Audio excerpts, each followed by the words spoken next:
ténèbres ont reculé. Alléluia.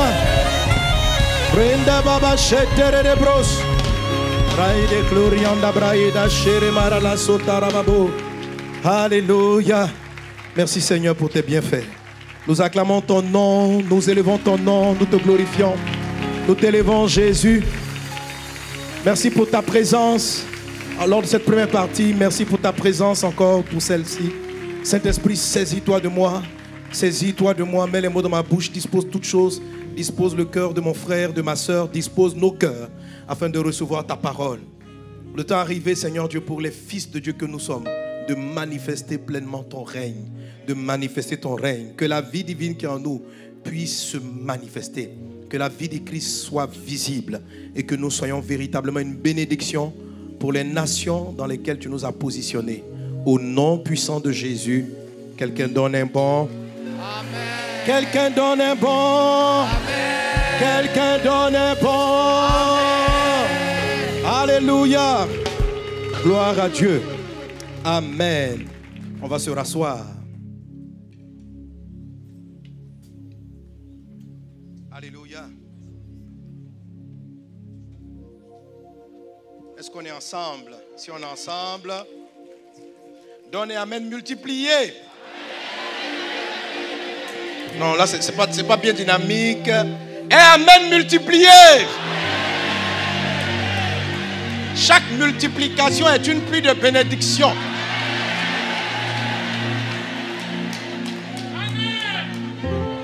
Alléluia. Amen. Dis encore à ton voisin que mon Dieu te donne la bénédiction d'Abraham afin que tu possèdes le pays où tu es étranger. Amen. Oui, nous sommes des étrangers sur la terre parce que notre patrie c'est le ciel.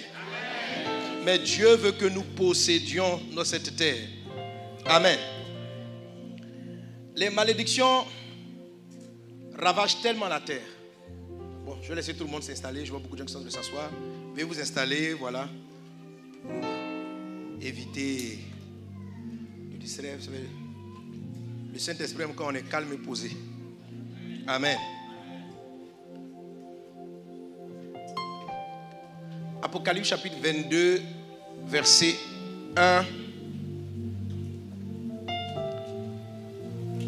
à 3. Dans la version du semeur, si vous l'avez, la version du semeur. Apocalypse 22, verset 1 à 3, dans la version semeur. Voilà, ceux qui sont encore à l'extérieur, qui sont encore debout, veuillez vous asseoir.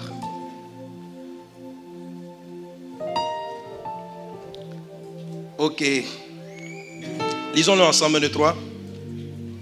Finalement, l'ange me montra le fleuve de la vie, limpide comme du cristal, qui jaillissait du trône de Dieu et de l'agneau, au milieu de l'avenue de la ville.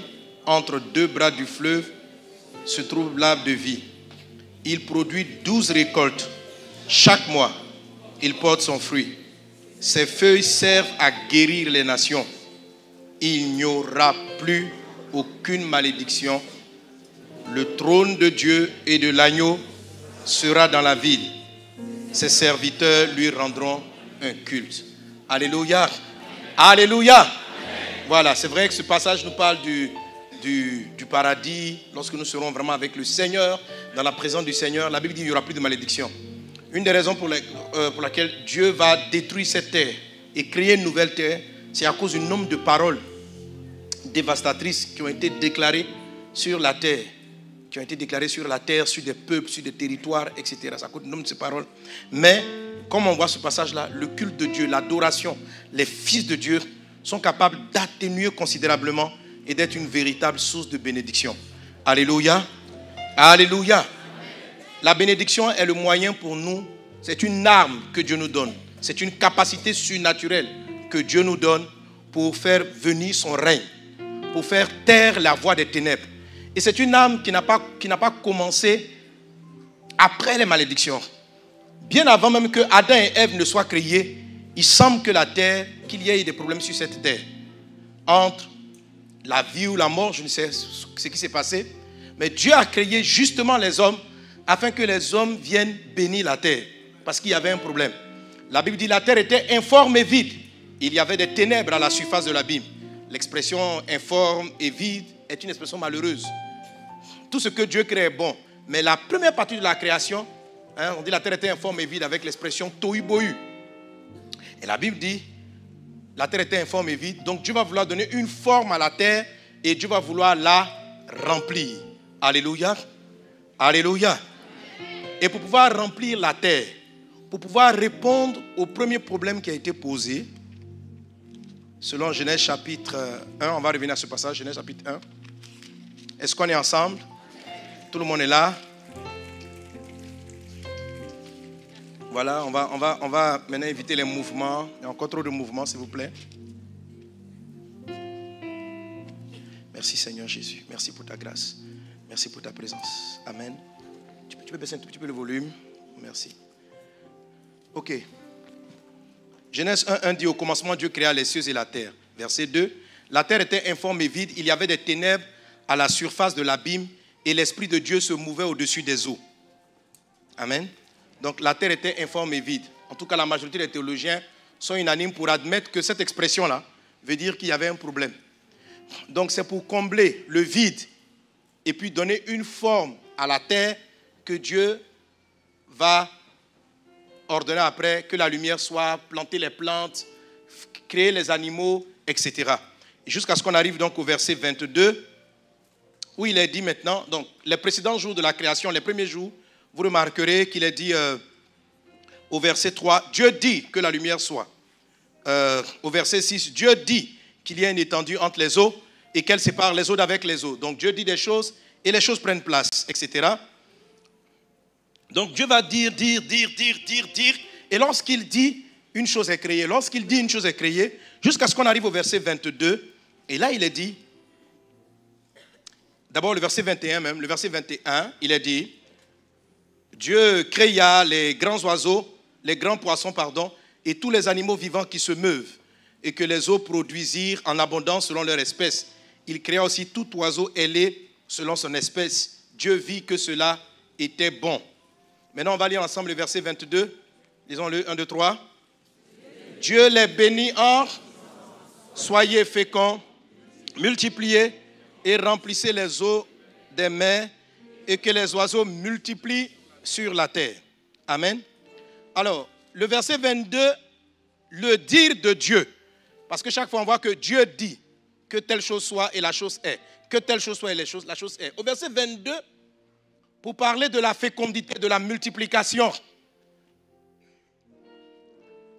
des oiseaux, de tous les animaux, il ne va pas dire, il va bénir. Est-ce qu'on est ensemble? Donne un bon amen. Donne un bon amen. Amen.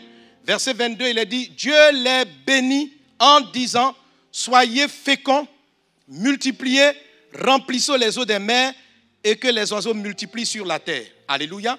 Donc quand il dit remplissez, c'est pour combler le vide qui était, il a dit au commencement, la terre était informe et vide. Maintenant il dit remplissez les vides. Il y a un soir, il y a un matin, ce fut le 5e jour. Verset 26. La Bible dit, puis Dieu dit, lisons-le ensemble, 1, 2, 3. Puis Dieu dit, faisons l'homme à notre image, selon notre ressemblance, et qu'il domine sur les poissons de la mer, sur les eaux du ciel, sur le bétail, et sur toute la terre, et sur tous les reptiles qui rampent sur la terre. Dieu créa l'homme à son image, il le créa à l'image de Dieu, il créa l'homme et la femme. Dieu les bénit et Dieu leur dit, soyez féconds, multipliez, remplissez la terre et l'assujettissez et dominez sur les poissons de la mer, sur les eaux du ciel et sur tout animal qui se meut sur la terre. Amen. Donc on voit ici maintenant la deuxième bénédiction que Dieu prononce. Là, il la prononce sur le premier homme et la femme. Dieu a créé l'homme et la femme par sa parole. Donc, il a pris la terre, il l'a fabriquée. Mais maintenant, on ne dit pas « Dieu dit soyez féconds ». Non. Dieu les bénit en disant soyez féconds. Il ne dit pas soyez féconds. Il bénit en disant soyez féconds. Il bénit en disant multipliez-vous. Il bénit en disant remplissez, assujettir et dominer. Donc c'est là qu'interviennent les deux premières bénédictions des Écritures. Et selon ces bénédictions, avec ces deux textes, on peut comprendre en quoi consiste la bénédiction, qu'est-ce qui la différencie de la parole où simplement Dieu dit. Et puis qu'est-ce qui fait la différence avec Dieu bénit en disant. Dans les deux cas, Dieu est en train de dire quelque chose. Alléluia. Mais il y a un dire qui est qualifié de bénédiction et il y a un autre qui est qualifié simplement de déclaration ou de dire. Toi, tu es béni dans le nom de Jésus. Alléluia. Donc, si tu veux opérer, si tu veux maximiser la bénédiction, si tu veux voir ta vie être bénie, en fait, tu es déjà béni. Mais si la bénédiction, tu veux qu'elle vraiment quitte le ciel, tu veux la vivre palpable, tu veux l'utiliser, tous ces 12 types de bénédictions dont j'ai parlé, dominer sur les ennemis, voir la santé, prospérer à tous égards, il faut savoir ce que Dieu t'a donné. Amen. Amen. Il faut savoir ce que Dieu t'a donné. Et c'est ce que je disais tantôt, qu'il y a beaucoup de gens qui ignorent ce que Dieu leur a donné. L'apôtre, je ne sais plus lequel apôtres, qui dit qu'il ne veut pas que nous ignorions. Proverbe, c'est pour trouver cette référence. Il dit en fait, autrement dit, que le Saint-Esprit nous aide à saisir et à comprendre. Voilà, 1 Corinthiens chapitre 2, l'apôtre Paul, 1 Corinthiens chapitre 2, verset 12, dit ceci. Lisons l'ensemble 1, 2, 3. Or, nous n'avons pas reçu l'esprit du monde, mais l'esprit qui vient de Dieu, afin que nous connaissions les choses que Dieu nous a données par sa grâce. Alléluia. Amen. Amen. Alléluia. Donc, le monde a un esprit qui est une malédiction, qui est une source de problème. C'est la malédiction qui entraîne les divorces répétitifs. Et c'est parce que les chrétiens ne savent pas neutraliser cela que la vie divine n'est pas manifestée. Les comportements indécents, les mauvaises attitudes des femmes dans leur foyer, des hommes dans leur foyer. Et tout à l'heure, je vais illustrer les effets de la malédiction sur le foyer. Parce que quand la malédiction a frappé, un des premiers environnements qui a reçu la malédiction, c'est la famille, c'est le couple. Oui, c'est le couple. Donc la majorité des couples, aujourd'hui, beaucoup de gens ont des problèmes pour se marier à cause des malédictions. C'est à cause des malédictions. Les hommes gèrent mal leur famille, ils ont des sentiments et des désirs bizarres à cause de conséquences de malédiction. C'est-à-dire la malédiction a généré des choses très négatives. Lorsque Dieu dit, femme, tes désirs se porteront vers ton mari, mais lui dominera sur toi, ce n'est pas une bénédiction. Ça veut dire quoi? Qu'à l'origine, Dieu ne voulait pas que l'homme domine sur la femme. C'est parce qu'il y a eu péché qu'on a dit tu vas dominer. Mais sinon, la relation homme-femme n'était pas domination à inférieur. Oui. Écoutez, mes soeurs, vous allez tout de suite, vous allez être délivrés pour vos mariages. Ah oui. Non. Tout ça sont des malédictions, il faut les neutraliser. Et la plupart des couples vivent sous cette malédiction. Adam et Ève ont péché, Dieu dit parce que vous avez péché, femme, il dit voilà, tu enfanteras avec douleur, tes désirs se porteront vers ton mari, mais il dominera sur toi. Ce n'est pas une bénédiction, c'est une malédiction. Ça veut dire quoi? Que les désirs de la femme doivent pas se porter. Ah là, ça va vous choquer. La plupart de ceux qui cherchent à se marier sous la malédiction. C'est ce sentiment-là, ce désir qui amène les sœurs à avoir pour sujet principal le mariage. Ce sentiment-là est né d'une malédiction. À l'origine, ce n'était pas comme ça. Adam et Ève étaient mariés sous un autre régime. Sous le régime de la bénédiction. Si vous ne saisissez pas cela, votre couple va avoir trop de problèmes. Alléluia. Alléluia. Est-ce qu'il finit par rendre des hommes ou des femmes cruels? Des gens qui s'entre-déchirent. Parce qu'on a vu tout à l'heure les effets de la malédiction. La malédiction peut influencer le climat. La malédiction peut influencer la santé. La malédiction peut influencer les émotions, les sentiments. On a dit des gens vont devenir cruels. La malédiction influence les circonstances. Tu te fiances, un coup, subitement, ta fiancée, on a vu ça, Deutéronome 28, 30. Vous vous aimez, subitement, ses sentiments se détournent et elle va avec un autre frère. La malédiction amène une personne, c'était l'homme que Dieu t'avait dessiné, il se détourne de toi et puis il va regarder ailleurs. La malédiction fait tous ces genres de choses. Des enfants qui naissent paralysés, handicapés, autistes, où il dit défaillance d'esprit. Tout ça, c'est la malédiction qui frappe la terre. Elle touche des familles, elle n'est pas incertaine dans la famille, elle touche notre génération. Tout ça, c'est une forme d'injustice. Et nous sommes là devant, mais c'est injuste, c'est injuste. Oui, c'est pas normal. En fait, le mot injuste n'est pas totalement correct. Ce sont les conséquences d'un péché. C'est les conséquences d'une désobéissance quelque part. Et nous pouvons corriger cela. C'est cela le soupir de la création. Mais les fils de Dieu, réveillez-vous, réveillez-vous. On vous attend. On est fatigué. Trop d'enfants naissent déformés. Trop de gens naissent avec des maladies bizarres. Trop de personnes sont sous la souffrance et la pauvreté. C'est pourquoi Dieu a choisi Abraham pour dire, je vais bénir la terre au travers de toi. Alléluia. Alléluia. Alléluia. Et cette bénédiction-là est en toi. Amen. Alors, qu'est-ce que Dieu m'a donné? La Bible dit que c'est par le Saint-Esprit. Que le Saint-Esprit ouvre tes yeux afin que tu comprennes qu'est-ce que Dieu t'a donné lorsqu'il te dit « Je t'ai béni de toutes les bénédictions dans les lieux célestes ». Est-ce que c'est une parole comme tous les jours où il dit « Aime ton prochain comme toi-même » qui est une parole de Dieu et puis quand il dit « Je te bénis ». Quelle est la différence entre les deux? Pour que je sache quand il me donne une instruction, je fasse la différence entre une instruction, entre un souhait de Dieu, entre une bénédiction. La bénédiction n'est pas un souhait. Quand Paul dit « Je souhaite que tu prospères à tous égards comme prospère le de ton âme », ce n'est pas une bénédiction. C'est un souhait, c'est un vœu qui dépend de ton application de certains principes de la parole de Dieu. Mais la bénédiction, ce n'est pas un souhait. Ce n'est pas « Je souhaite qu'il t'arrive de bonnes choses ». Amen. Et alors, la première bénédiction est ceci. Dieu dit, quand il a vu les animaux, il dit, bon voilà, soyez féconds, multipliez-vous, remplissez. Et puis aux humains, il va déclarer la même chose, sauf qu'il va ajouter 2 éléments supplémentaires. Il va ajouter 2 éléments. Qu'est-ce qu'il a ajouté? Qu'est-ce qu'il y a de plus? L'assujettissement et la domination. Alléluia. Alors là, c'est pour ça que ça peut nous aider à délivrer beaucoup de gens qui ne comprennent pas beaucoup la bénédiction. Quand Dieu a dit, qu'est-ce que c'est la bénédiction? Quand Dieu a dit à Adam, quand Dieu a dit aux animaux ou bien à l'homme, soyez féconds, qu'est-ce qui s'est passé? Soyez féconds, ça veut dire que vous allez avoir des enfants, c'est pas ça? Mais est-ce que les enfants ont apparu? Est-ce que les enfants sont apparus? Ça veut dire, est-ce qu'ils étaient là comme ça? Dieu dit, soyez féconds, et les enfants sont là. Tonnerre, nous voilà. Les enfants ont-ils apparu? Non. Alors en disant, soyez féconds, qu'est-ce qu'il a fait? Qu'est-ce qui s'est passé dans l'homme? Il a eu la capacité de procréer. Mais la procréation dépend de s'il a des relations avec... Donc la fécondité ne dépend plus de Dieu. Quand je dis sois fécond, je te rends capable de procréer. Mais je ne te donne pas l'enfant. Il te revient d'aller vers ton conjoint, d'avoir des relations. Et Dieu a mis tout le système en place pour que l'enfant vienne.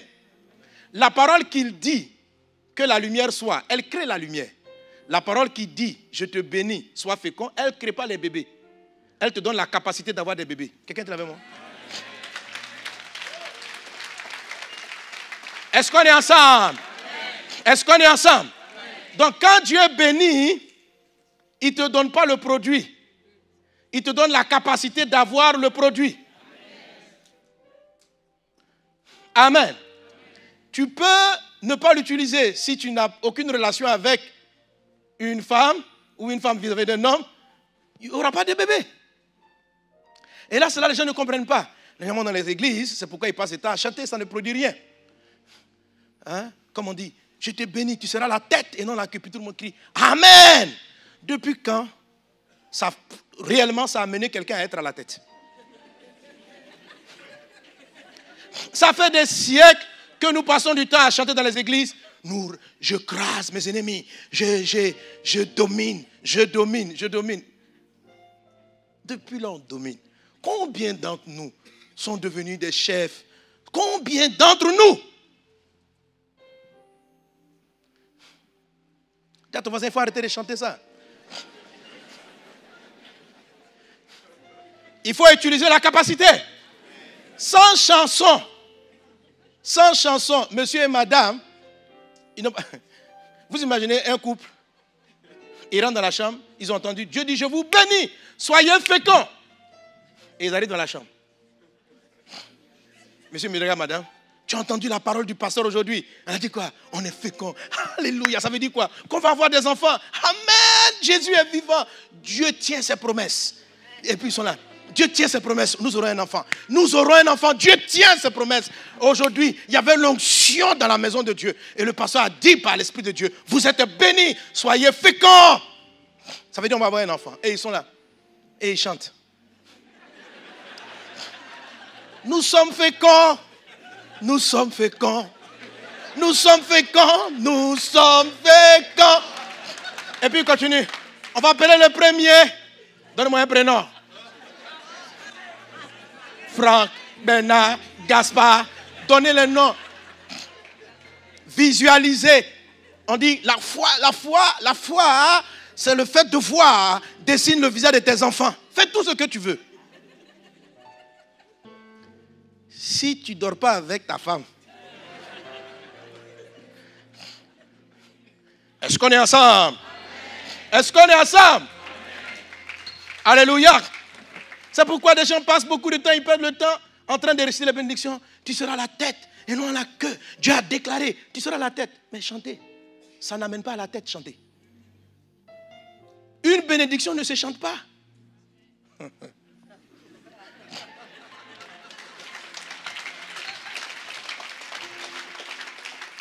On chante la foi, on affirme ce qu'on croit, mais on ne chante pas la bénédiction. On ne chante pas la bénédiction. Nous sommes bénis. Hein? Recevez, recevez, recevez, recevez, recevez. Tu vas voyager, tu vas te marier. Tu es béni, tu es béni, tu es béni. Reçois le mariage. Et puis les gens sont là. Amen, amen. Ça ne fait rien.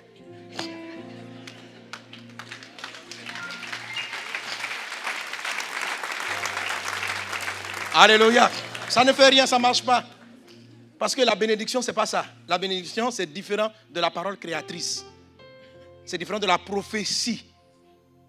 La bénédiction crée une capacité. La capacité de procréer. Ça, c'est la bénédiction d'être fécond. Chaque bénédiction a une capacité qui lui est propre.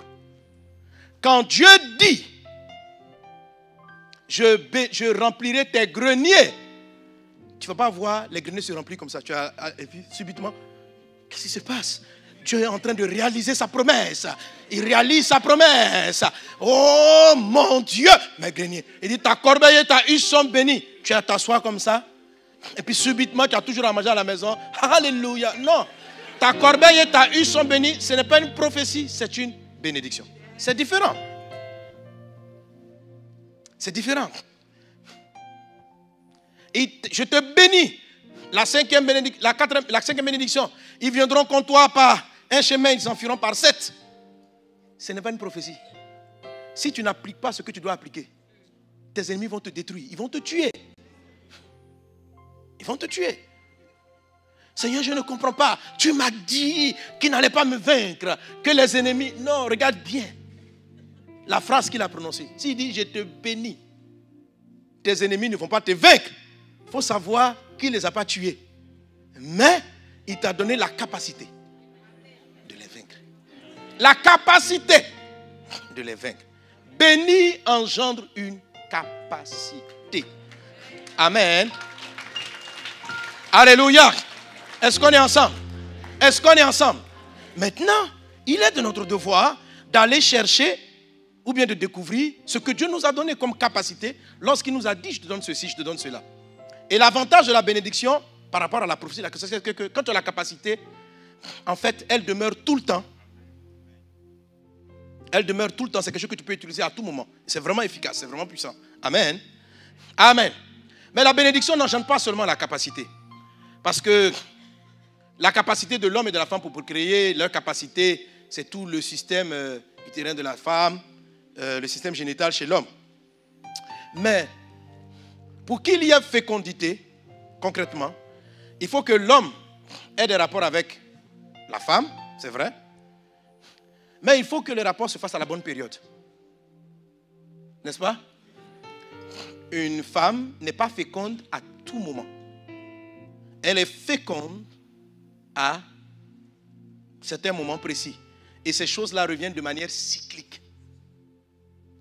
Donc quand Dieu a dit, soyez féconds, il a aussi créé un cycle d'opportunités. Un cycle. S'il n'y avait pas de cycle, frère, il y a déjà même 100 cycles. Ils ont déjà 60 enfants. S'il n'y avait pas de cycle, quel est bébé? Le cycle permet de programmer, le cycle permet de se préparer, le cycle permet de gérer. Le cycle permet de prévoir. Donc, toute bénédiction est accompagnée d'une capacité qui est engendrée et d'un cycle d'opportunité. Toute bénédiction, toutes les bénédictions. Si Dieu dit, je ferai de toi la tête, le cycle d'opportunité qui est rattaché à aller au sommet, c'est la rencontre avec une connexion, quelqu'un. Dieu enverra toujours dans ta vie une rencontre opportune avec une personne qui va t'aider à monter au sommet. Il y a un cycle où Dieu, quand Dieu a promis à une personne, quand Dieu a béni une personne, je vais t'élever. Il y a un moment donné, quand le cycle arrive, il t'envoie quelqu'un. La connexion avec cette personne va marquer ton élévation. Et si tu as raté la saison, le bébé ne vient plus. Jusqu'au prochain cycle. Ce n'est pas une affaire de beaucoup prier. C'est une affaire de savoir que toute bénédiction entraîne un cycle. Un cycle où la chose que Dieu a dite se réalise. Et il y a une période où elle ne se réalise pas, même si tu utilises la capacité. Donc la capacité doit rencontrer le cycle pour qu'il y ait fécondité. Est-ce qu'on est ensemble? Est-ce qu'on est ensemble? Et la fécondité n'est manifestée que entre les animaux ou les personnes de la même espèce. Vous me suivez? Il y a des hommes, des femmes qui ont eu des rapports, ça se voit avec des chiens, mais ça ne donne pas des enfants. Ça, on ne peut pas. Deux espèces, si elles entretiennent, ce qui est une abomination. Mais même si cela avait lieu, la fécondité ne se manifestera pas. Parce que ce sont deux espèces et différentes. Donc, pour être fécond, Dieu a mis une attraction naturelle entre l'homme et la femme, entre le singe et la guenon. Le singe n'est pas attiré par la lionne. Ok? Quand il a dit aux animaux, soyez féconds, entre le lion et la lionne, donne-moi, citez-moi les animaux. Comment? Entre le bouc et la chèvre, voilà. Naturellement, le bouc n'est pas attiré par la chienne,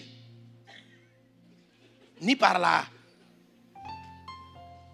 tout autre animal. C'est comme si ceux à qui Dieu dit soyez féconds s'attirent par espèce. Quelqu'un me suit?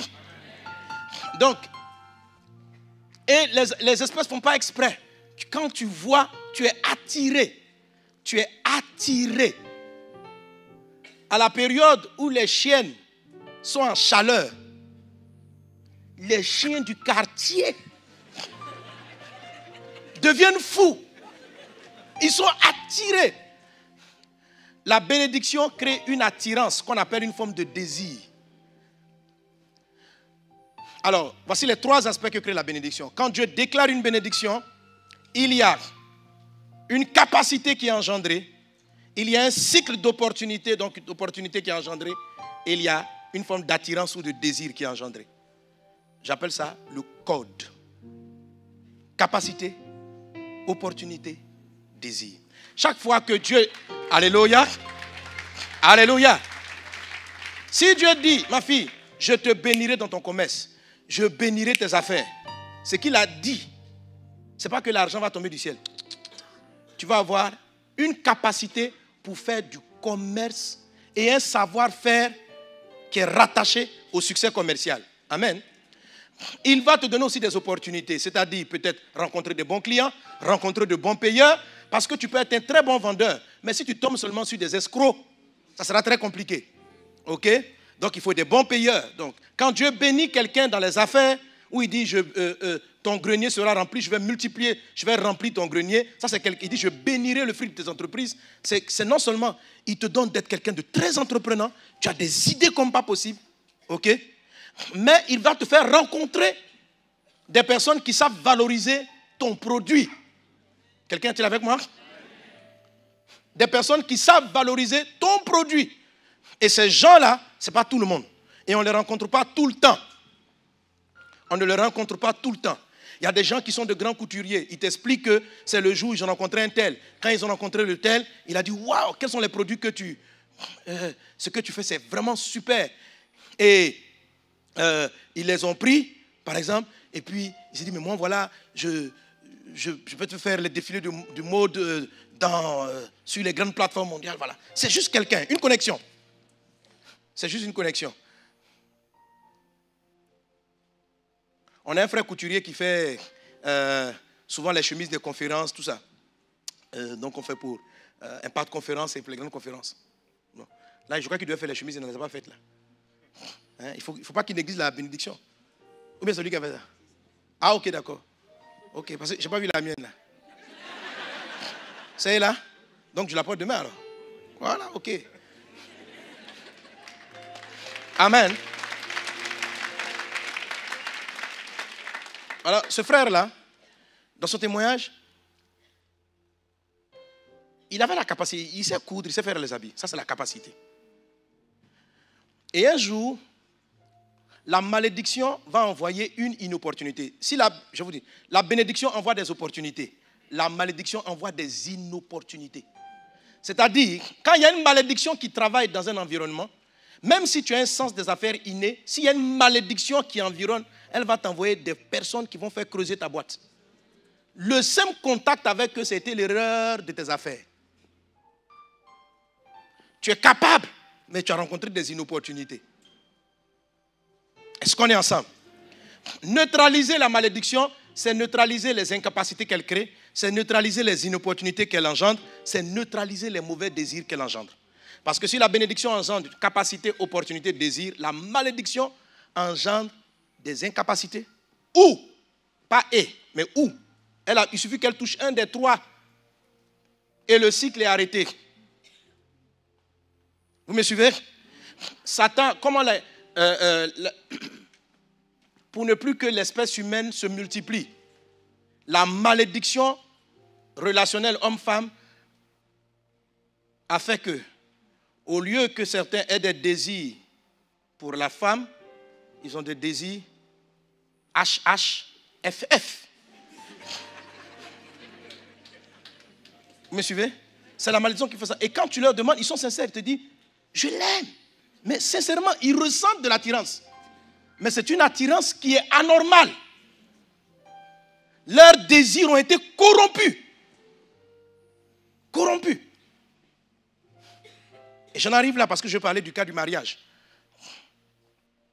Parce que c'est un des premiers secteurs qui a été frappé de malédiction. C'est à cause de la malédiction, tu tombes amoureux de quelqu'un qui ne te regarde même pas. Tu dis, mais je ne sais pas, je suis convaincu que c'est l'homme de ma vie. Et puis lui, il aime une autre sœur. Tu as prié. La malédiction dérègle les sentiments.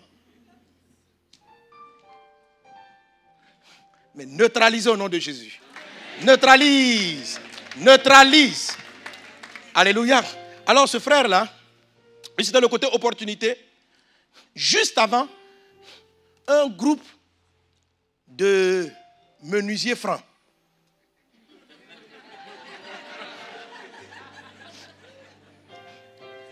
Tu as compris? Si quelqu'un ne comprend pas, demande à ton voisin, de quoi parle-t-il? Le voisin t'expliquera.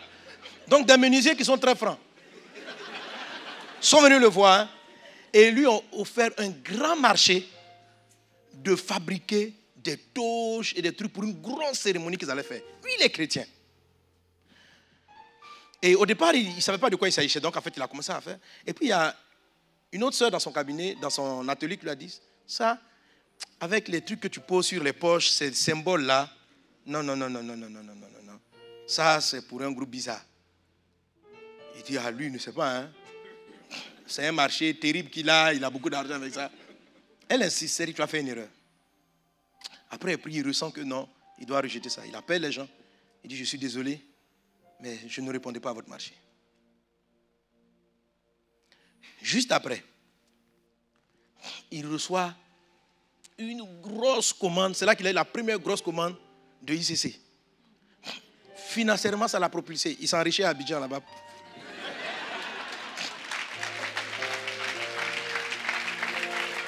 Amen. Donc, ce frère avait la bénédiction de la corbeille et la huche. Il avait juste suffisamment pour sa boîte. Ok? Mais comment ça s'est passé? Il se trouve que, par exemple, il arrive, il nous fait les chemises. Parce qu'il va arriver à Abidjan. Parce qu'il va remarquer les chemises. Il dit, ok, j'aime ça. Est-ce que tu peux m'en faire? On a une grande conférence, on a plus de 5000 personnes qui viennent. Il nous faut beaucoup de chemises. Parce qu'il y en a qui vont porter plusieurs jours d'affilée. Wow. Il avait la capacité parce que juste avant, en termes de capacité, il avait investi, il avait acheté presque une usine pour pouvoir concevoir plusieurs vêtements à la fois. Donc c'est la capacité. Mais la capacité sans l'opportunité, ça n'entraîne pas la prospérité. Quand Dieu te bénit pour dire je te rendrai prospère, il va te donner la capacité et il va te faire rencontrer. Alors s'il méprisait, s'il ne valorisait pas l'opportunité que Dieu lui a envoyée au travers du pasteur Yvan, il n'aurait pas, son grenier n'aurait pas été rempli, son entreprise n'aurait pas vu le fruit. Donc il est chrétien, mais il n'a pas su maximiser la bénédiction que Dieu a déposée en lui. Alléluia. Amen. Est-ce qu'on est ensemble? Donne un bon amen. Donne un bon amen. Donc, une chose que tu dois retenir dans cet enseignement, c'est le code. Dis avec moi le code. Ça veut dire quoi? Amen. Si ça te plaît, tu peux inverser, tu peux faire le doc. Ça fait quoi le doc? Donc, choisis le mot qui te sied. Il y en a qui préfèrent, moi, j'ai le doc. Quand Dieu te bénit, tu dis, frère, j'ai un doc. On dit, c'est quoi? J'ai les bons désirs, des opportunités et j'ai une capacité. Ou si tu dis, j'ai un code. Ça veut dire, c'est un peu mystérieux, quoi. Voilà, ok.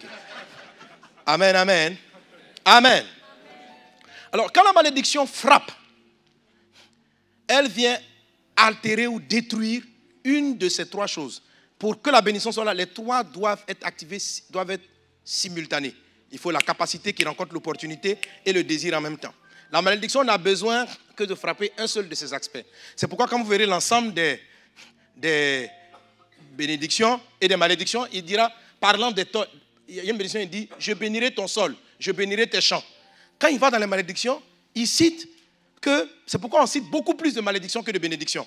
Parce qu'en fait, chaque aspect peut être attaqué. Et il dit comme ça, la terre qui est censée être bénie, il dit, je vais rendre le ciel dur.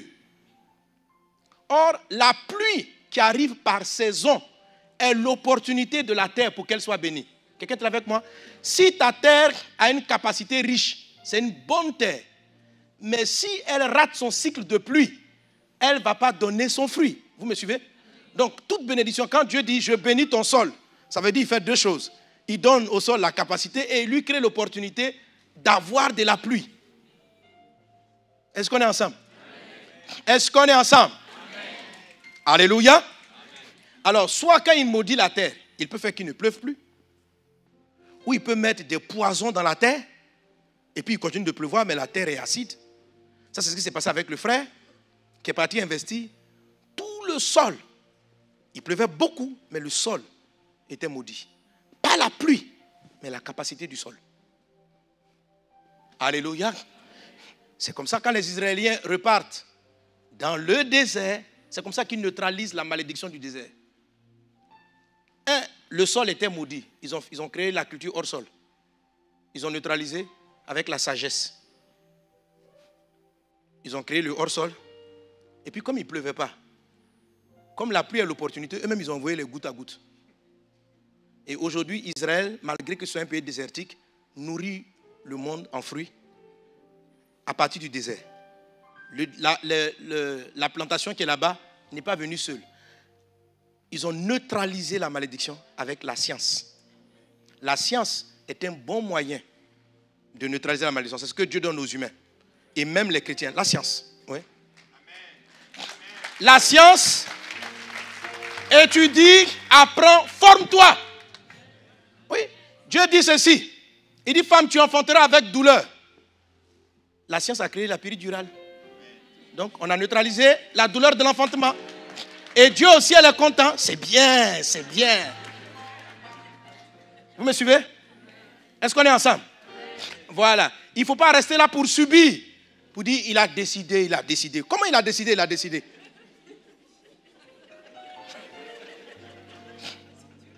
Voilà. Et ça, c'est ceux qui ont la mentalité de l'abaissement, qui subissent la nature. Quand les gens ont mentalité de l'abaissement, ils disent, non, voilà, il nous a créés comme ça. La femme doit enfanter avec douleur. Donc, laissons-la souffrir dans l'accouchement. Mais pourquoi? Au commencement, il n'était pas ainsi. C'est quand elle a eu la malédiction, il a dit, tu enfanteras avec douleur. Donc, si on peut neutraliser cette malédiction, Dieu aime ça. Et on a vu qu'il existait des plantes qui étaient capables d'atténuer la douleur. On les a synthétisées et on a fait la péridurale. C'est très bien.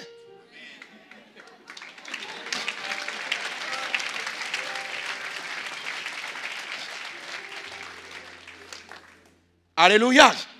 Alléluia. Amen. Là, c'est quand j'explique tout le côté capacité. En fait, parce que je pense que je ne pourrais pas développer le volet capacité. Mais la majorité des capacités qui sont inhérentes à l'homme. Parce que l'homme a... Quand Dieu bénit les animaux, il dit quoi? Soyez féconds, multipliez, remplissez. À l'homme, il dit, assujetti, domine. L'homme a un supplément de bénédiction par rapport aux animaux. Les animaux sont féconds, ils multiplient, ils remplissent. Mais nous, on peut assujettir, dominer. Alors, je vais te poser la question. La bénédiction de la domination et la bénédiction de l'assujettissement. Quand Dieu dit je te bénis, tu vas assujettir. Quelle capacité il a donnée pour ça? Quelle est la capacité qui fait qu'on domine? L'intelligence, la science.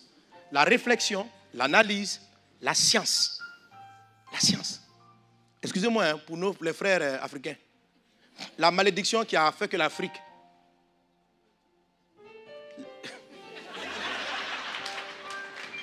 Oui, le cerveau était toujours là, mais c'est comme si les gens ont arrêté de réfléchir. Non, pourquoi? Mais c'est très simple de savoir. C'est très simple de savoir pourquoi. Non, maintenant on réfléchit. Maintenant, les Africains, on est en train de neutraliser. Tu vois, si je te donne un enseignement comme ça, c'est que j'ai réfléchi. J'ai réfléchi beaucoup.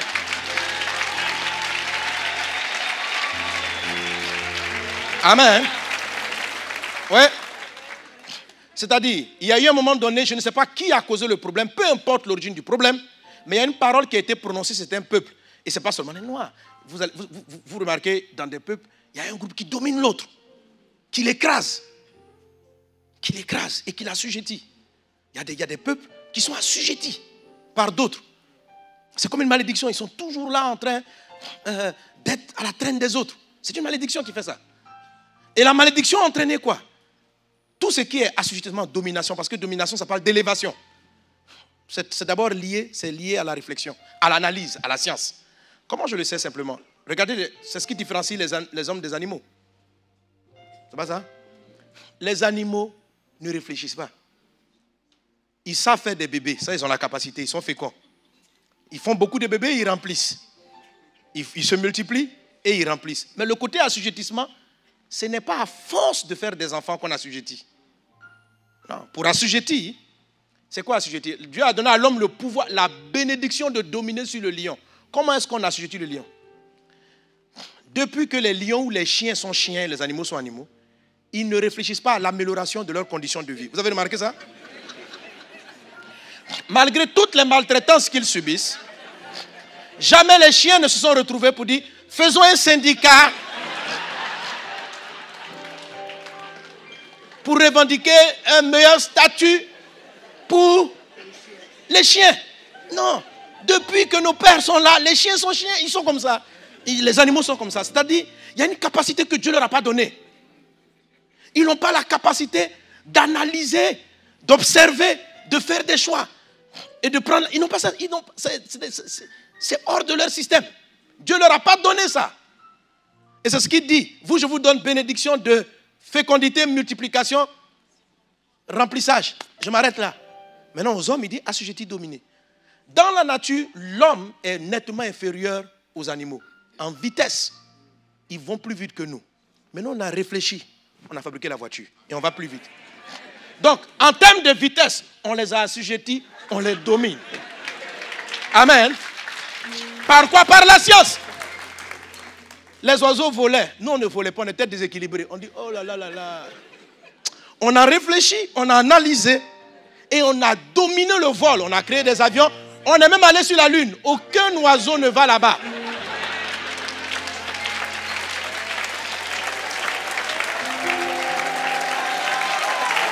Alléluia. Amen. Gloire à Dieu. Gloire à Dieu. Amen. Mais le mot domination ne veut pas dire simplement que tu seras le chef. Le mot domination signifie que tu vas prendre le dessus sur quelque chose. Alors, quand tu es dans une situation compliquée, dans ta maison, dans ta famille, que tu n'as pas le dessus, la maladie a le dessus sur toi, les crises familiales ont le dessus sur toi. Pour t'en sortir, Dieu te bénit. Mais la bénédiction, c'est pour te donner, madame, monsieur, une sagesse d'analyse de la situation. Pourquoi ton mari se fâche toujours? Tu vois, il faut prendre le temps de réfléchir. Il y a des gens qui ne réfléchissent pas. C'est-à-dire, ils sont à l'église. On dit, priez pour qu'il y ait la paix dans mon foyer. Prions. Mais regarde, tu parles très mal à ton mari. Si tu analyses, tu vas te voir que chaque fois que tu utilises ce mot, ça envenime la maison. Non, tu vois. Pour assujettir quelque chose, pour dominer, ce n'est pas... La prière te sera utile, mais c'est l'arme de la bénédiction. Et l'arme de la bénédiction, c'est que si Dieu t'a béni, sœur, c'est que Dieu te donne la capacité. C'est pourquoi on dit la femme sage bâtit sa maison. Ce n'est pas la sagesse. C'est-à-dire, ce n'est pas... C'est vrai, la prière te permet d'aller développer la sagesse que Dieu t'envoie. Mais tout qu'on fait à la fin de l'histoire, ce n'est pas la prière qui résout le problème. C'est la sagesse que tu as reçue en priant. Qui te montre comment entretenir cet homme, comment lui parler. Monsieur, c'est la sagesse que tu as reçue en tant que chef de la famille. Ça veut dire que Dieu t'a donné une sagesse pour mieux comprendre ton conjoint. Pour mieux l'aider. Mais si tu ne l'utilises pas, que les gens agissent comme des animaux, au gré des sentiments et des émotions. Tu me dis tu me dis 2 mots, je te dis 3 mots. C'est du tic au tac. Ça, c'est les animaux qui font comme ça. Le chien, tu le touches, il te mord. Il ne réfléchit pas. Il y a des chiens, tu ne sais pas pourquoi, ils te regardent et ils veulent te mordre.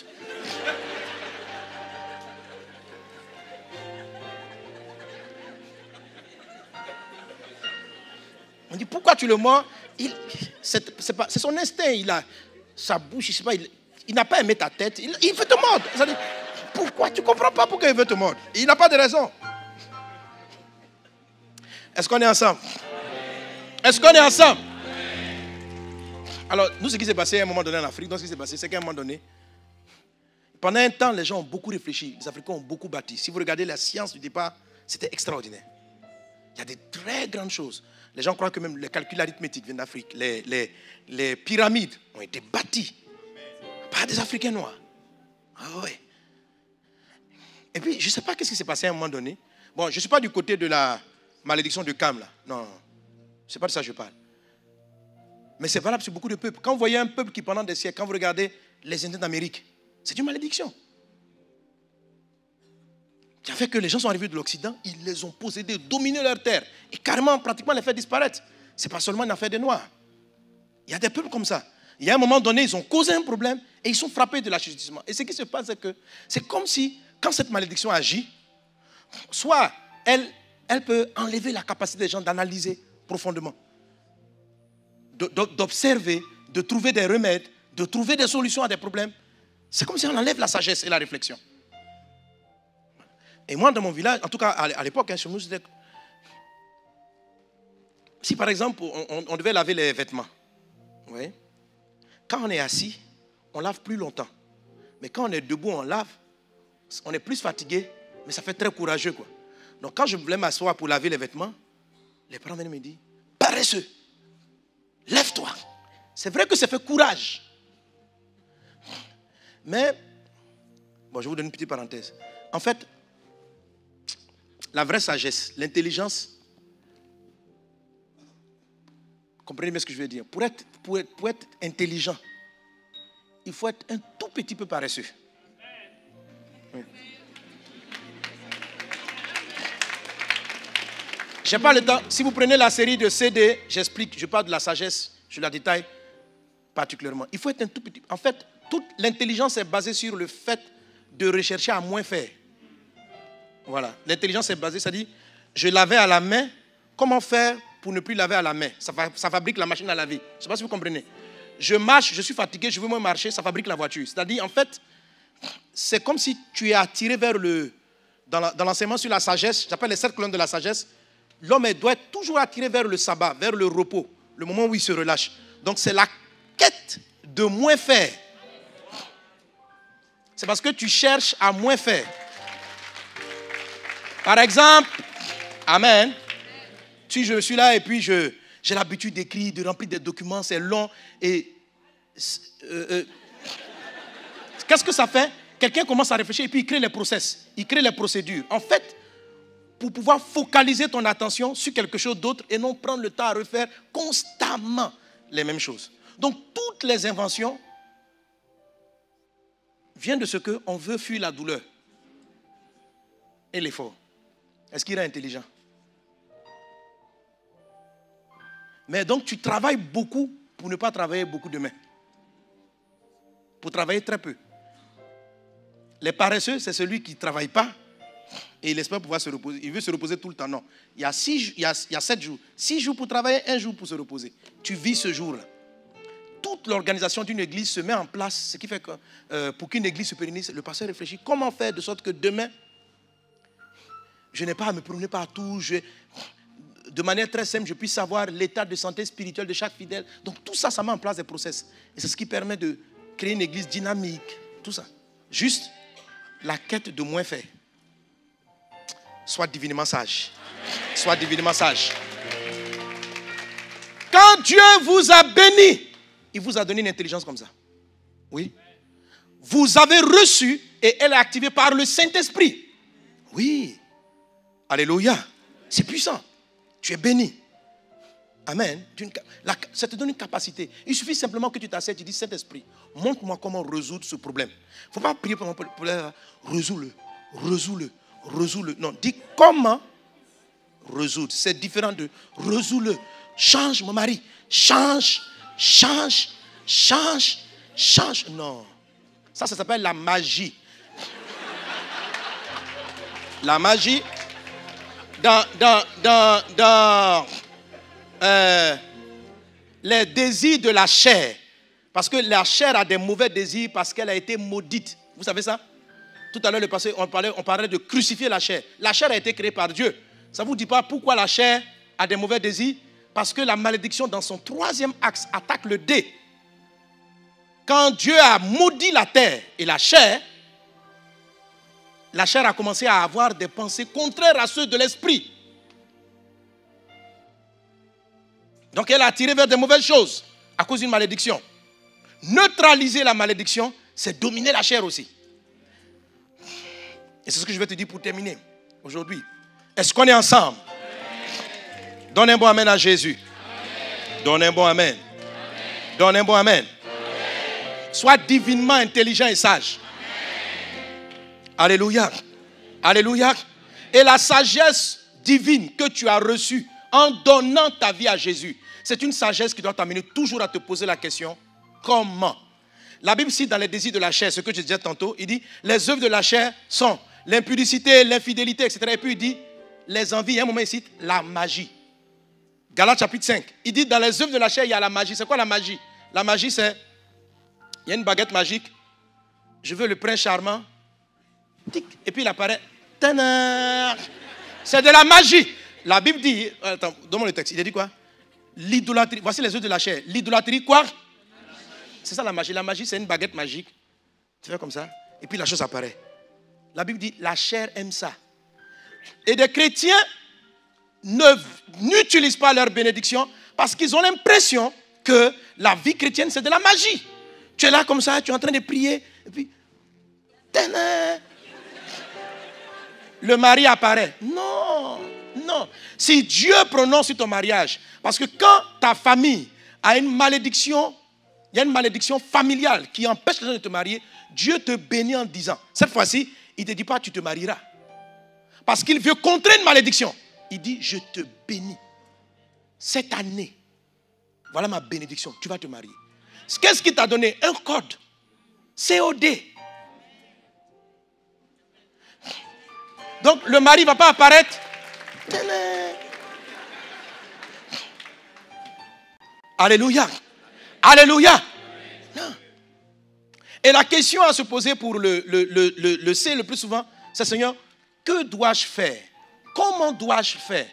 Les pourquoi que les gens, comment tu actives le Saint-Esprit? Comment tu permets au Saint-Esprit de se déployer? C'est en valorisant la capacité divine. Elle est en toi. Elle est en toi. Elle est en toi. Pour avoir un bébé, c'est à toi des gens qui vont poser la question, qui vont aller voir les gynécologues, qui vont aller voir des conseillers même, pour savoir comment faire les affaires la nuit, dans le lit. Tout ça. C'est la capacité. La capacité, vous la développez. Vous la développez. Vous la valorisez. Et vous la valorisez comment? En posant la question à Dieu. Comment? Parce que la capacité que vous avez, qui va vous permettre de bénir tout ce pays, de manifester que ça se vient par des comment. Pour qu'on fasse ce qu'on appelle le tour 931, pour qu'on appelle IN, c'est comment. C'est comment tu sauves Haïti. Comment tu sauves le pays et Dieu te révèle en Haïti. Si tu ne demandes pas comment, tu n'as pas la sagesse de. Si tu n'es pas à la recherche, parce que la sagesse est déjà en toi. Elle est déjà en toi. Elle est là déjà, mais il faut l'activer. Tu as la capacité d'avoir un bébé. Mais si tu restes à chanter, le bébé ne viendra pas. Le bébé ne viendra pas. Tu m'as dit, tu m'as béni que mon foyer sera un foyer paisible, que tu bénis ma maison. Oui, ça veut dire quoi? Capacité, opportunité, désir. Il t'a donné la capacité. Alors la question à lui poser, Seigneur, comment on ramène la paix dans ce foyer? Comment? Dis à ton voisin, comment on ramène la paix? Voilà, il ne faut pas faire des prières d'insensés. Donne-moi la paix. Donne-moi la paix. Seigneur, tout ce que je te demande, c'est la paix. Je suis fatigué. Je veux la paix. Ça, c'est de la magie. C'est de la magie. C'est la chair qui parle comme ça. Arrête ça. Prie. Rentre dans la présence. Seigneur Dieu, tu m'as dit que tu m'as béni de la paix. Tu as dit, je te bénis et je donne la paix à ta maison. Pourquoi? Parce que tu as vu qu'il y a une malédiction dans cette ville qui attaque les couples, qui attaque les familles. Les gens dans ma famille, monsieur chasse madame, mes soeurs ne sont pas restées longtemps dans leur foyer. Toutes leurs familles sont en difficulté. Alors, cette malédiction travaille autour de moi. Mais moi, je suis béni. Je peux neutraliser ça. Seigneur, je sais mon mari, comment est-ce que je garde? Comment est-ce que je bâtis ce foyer? Comment?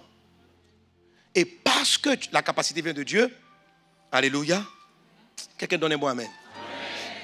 Quelqu'un donne un bon amen. Alléluia.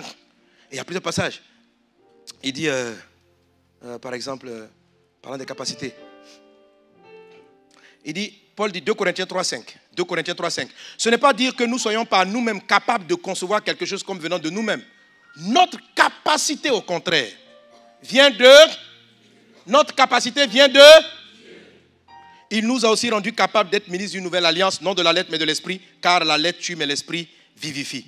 Tu as une capacité extraordinaire qui t'a été donnée par le ciel. Utilise-la. Mets-la, utilise-la dans ta maison. Utilise-la dans ton travail. Dieu a dit, je ferai de toi la tête et non la queue. Il ne va pas te prendre un matin, tu es assis comme ça au bureau.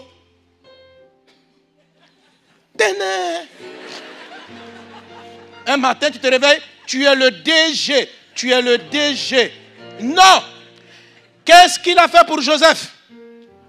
Il lui a donné de la sagesse. Donc, Joseph avait la capacité de résoudre des problèmes. Il a commencé à faire prospérer la maison de Potiphar parce qu'il était béni. Il a fait prospérer la maison de Potiphar. Mais il lui manquait l'opportunité. L'opportunité s'est manifestée lorsqu'il a rencontré les chansons. Lorsqu'il rencontre les chansons lui ouvrent la porte du palais. Donc, la bénédiction qu'il avait reçue, où il avait vu un rêve qu'il dominait, cette bénédiction-là ne s'est pas accomplie comme ça. Il n'est pas arrivé en Égypte et puis tout le monde a regardé. On dit, nous voyons Joseph. C'est toi qui dois diriger l'Égypte. Non, non, non. C'est une capacité. Gestion économique exceptionnelle. Pourquoi? Parce que chaque jour, quand il était dans la maison de M. Potiphar, il était là, Seigneur, comment je vais cultiver son champ? Comment je vais améliorer? Et il a développé ainsi, il a accru, il a maximisé sa capacité agronomique. Lorsqu'il arrive devant Pharaon et qu'il dit épargner 1/5 de toutes les récoltes, c'est parce qu'il connaissait à peu près la production annuelle de l'Égypte. Connaissant la production annuelle de l'Égypte. Mais pourquoi il connaissait? Parce que quand il partait au marché, il s'informait. Lorsqu'il s'occupait de la maison de Potiphar, il s'informait des capacités. Il savait, il étudiait. Il a développé la capacité. Il ne savait pas, mais il savait qu'il aimait ça. Il aimait les affaires. Il a développé, fait des propos. Et puis il se retrouve là, en prison. La malchance l'a frappé. La malédiction qui est sur l'Égypte a agi. Elle dit, en Égypte, un Hébreu ne peut pas aller loin. Et la malédiction s'est manifestée par l'apparition d'une femme, Madame Potiphar, qui est une inopportunité. L'inopportunité l'a envoyé en prison. Mais la bénédiction en Joseph va neutraliser. Or, la bénédiction qui est en lui crée aussi des opportunités. Alléluia. Et la bénédiction va faire que quelque chose, un événement étrange va se produire dans la maison de Pharaon. Et un innocent, parce que le coupable c'était le panetier, l'innocent c'était les chansons, va être jeté en prison. On aurait dû simplement jeter le panetier. Mais l'arrivée de les chansons, c'était l'opportunité. Joseph va savoir valoriser l'opportunité. Il va agir de cette manière. Et qu'est-ce qui va se produire? Quand il interprète le songe de les chansons, celui-ci monte. C'est vrai, 2 ans plus tard, mais il dit, je connais un interpréteur de songe. Joseph sort, mais Joseph sort au temps favorable. Lorsqu'il arrive, l'Égypte est confrontée à un problème. Pharaon a un rêve qu'il ne comprend pas. Joseph non seulement lui explique le songe, mais lui donne la solution. Donc, la capacité, l'opportunité a fait qu'on l'a mis Premier ministre. Et vous avez tout ça en vous, si vous êtes en Jésus. Vous avez été bénis de toutes sortes de bénédictions dans les lieux célestes en Jésus. Ça veut dire quoi? Si vous êtes des vendeurs, si vous travaillez dans une entreprise, quel que soit l'endroit où vous êtes, posez toujours la question à Dieu, comment développer votre potentiel. Amen. Je cite comme ça, mais si je cite, j'ai dit normalement c'est 12 clés. Demain je vais les énumérer, mais je les aborde comme ça. Demain je vais les énumérer, mais je suis déjà rentré dans les 12 en fait. Amen. Dans les 12, il y a 6 principes pour la capacité à peu près. 3 pour les opportunités et 3 autres pour les désirs. Est-ce que quelqu'un est avec moi? Tu es béni au nom de Jésus. Tu es béni au nom de Jésus. Tu es béni au nom de Jésus. Tu es béni au nom de Jésus. Ça veut dire en toi il y a une intelligence hors du commun. Dans le domaine dans lequel tu es appelé. Si Dieu t'a béni, il a dit, quand Dieu dit il va te lever, c'est dans un domaine précis. Peut-être que pour toi c'est dans le football. Ok? Dans le football. Quelle est la capacité? Il t'a donné une capacité footballistique. Voilà. Moi, je n'ai pas ça, tu comprends? Ouais, je n'ai pas cette capacité. Je ne suis pas béni d'aller au sommet dans le football. Je ne suis pas béni. Amen. Donc cette capacité-là doit rencontrer l'opportunité. J'ai vu de grands joueurs qui sont morts dans leur village et qui ont passé les âges, mais qui jouaient mieux peut-être, qu'ils avaient le potentiel de Messi ou de Ronaldo. Potentiel sans opportunité, c'est égal à sans potentiel, c'est pareil. Hein? La bénédiction engendre les 3. Elle engendre les 3. Tu les as. Dis à ton voisin, tu les as. Au nom de Jésus. Alléluia. Alléluia. Si vous lisez aussi Jacob, comment est-ce qu'il a renversé la malédiction? Il a eu une révélation de comment est-ce qu'il devait faire accoupler les brebis et les boucs. Et cette révélation l'a enrichi. Capacité divine. Pendant que je déclare ces choses, mes amis, ce que je suis en train de faire, je proclame et je proclame. Mais il y a une chose qui est en train de se passer en vous. Toutes les capacités. C'est ce qui va vous faire régner dans les domaines. Toi qui es commerçante, c'est là que la gloire de Dieu va être vue. Alléluia. C'est comme ça que le Christ sera manifesté. Parce qu'il nous rend capables. Il nous donne des compétences hors du commun. Et nos capacités. Ah, c'est parce que, comme vous allez prendre le CD, nos capacités en tant que chrétiens sont supérieures aux capacités des païens. Autrement dit, si un chrétien fait de la recherche médicale et qu'il pose toujours la question, après avoir appris ce qu'il doit apprendre à l'école, ou bien pendant qu'il apprend, il dit, Seigneur, mon prof m'a expliqué la médecine. Toi aussi, explique-moi. Ah non. Ah non. Tu seras la seule personne en Belgique et dans l'Europe capable de résoudre des problèmes médicaux. Alors quand tu es comme ça, mon ami, que tu sois, même si tu n'es pas menuisier franc, même si tu n'es pas... Écoutez, Joseph n'était pas dans leur secte. Joseph n'adorait pas leurs idoles. Mais sa compétence a fait qu'il était la seule solution possible. Comment nous révélons Christ? Comment nous changeons les nations? Comment vous amenez des hôpitaux? J'entre dans un hôpital une fois à Paris. J'arrive, j'avais une dame là-bas qui souffrait d'un cancer. Quand je rentre, elle me dit, les occultes programment des morts. Ce sont des sacs, il y a des morts qui ne devaient pas mourir. Il dit, il y a des morts qui ne devaient pas mourir. Je dis, comment? Il dit, mais dans cet hôpital, chaque fois les occultes arrivent, ils ont des médecins. Le gars arrive pour un mal des doigts. Si le sacrifice mensuel tombe sur ton cousin, il rentre à l'hôpital, docteur, vois mon doigt. Le docteur va lui dire, ton doigt a un cancer. Le temps que vous comprenez, on va dire, le cancer s'est généralisé. Or, juste avant, on dit cancer foudroyant. Le gars était bien rentré, la dame est sentie juste un petit point. On dit, madame, il y a des démons dans l'air. La médecine, le système est sous malédiction. Vous pouvez faire changer cela. Comment? Ce n'est pas en restant des médecins, viens à l'église, c'est vrai, prie Jésus. Mais tu es béni pour être au sommet. Tu es béni pour prêter aux nations. Alors, quand tu pries, Seigneur, explique-moi la médecine. Explique-moi comment traiter. Je t'assure, tu seras devant les cas de maladie. Et Dieu va te dire, tu as affaire à un démon. La dame, elle ne croit pas en Jésus. Prends simplement sa main. Et puis dis, tu vas bien. Alléluia. Non, pendant que je parle, l'esprit télécharge en toi. Je déclare et je répète que nos intelligences divines se déploient. Se déploient. Ce sont des fils du royaume. C'est pourquoi on dit la création nous attend. Parce qu'elle est fatiguée. Des gens qui ne doivent pas mourir, qui meurent. Des gens qui doivent partir. Des mauvais, ils vivent jusqu'à 95 ans. Ils vivent longtemps. Et quelquefois, quand vous êtes là, vous entendez la mort. Quand les gens qui ont fait les nazis, là, ils meurent vieux. Les bonnes personnes meurent vite. C'est la malédiction qui fait ça. Je n'ai pas dit qu'ils doivent vite mourir. Mais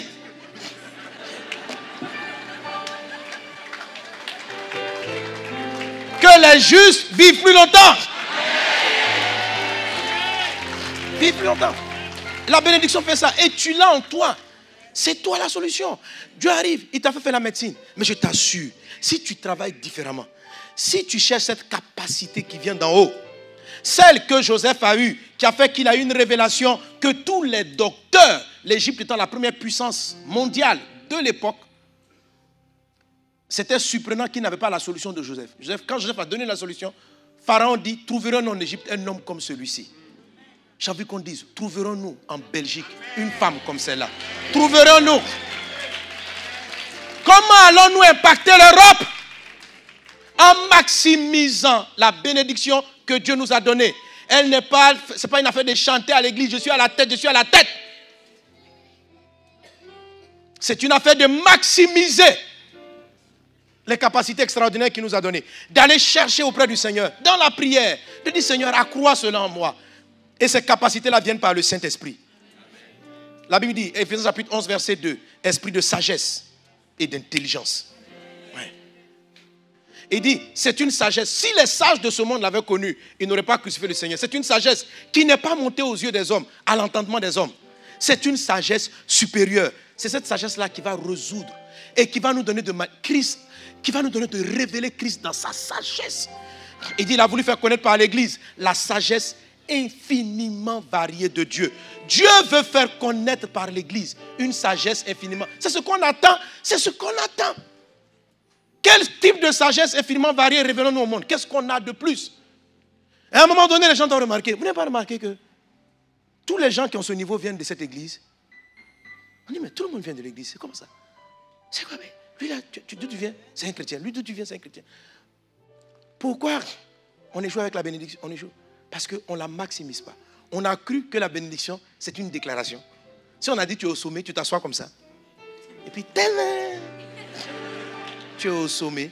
Subitement, brusquement, tu te retrouves au sommet. Est-ce qu'on est ensemble? Est-ce qu'on est ensemble? Acclame Jésus.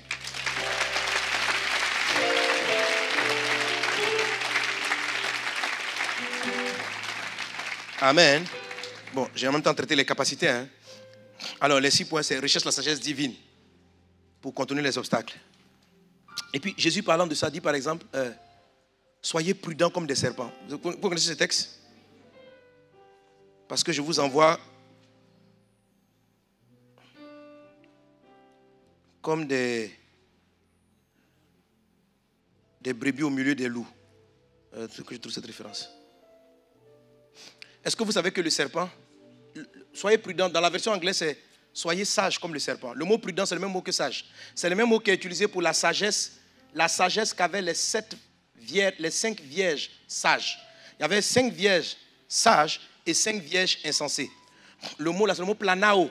On dit qu'il y avait 5 vierges sages. Planao. C'est le même mot où Jésus dit, voici, je vous envoie comme des brebis au milieu des loups. Soyez donc prudents comme les... Le serpent, ce n'est pas un bon animal. Hein? Mais pour la sagesse, Dieu dit de le copier.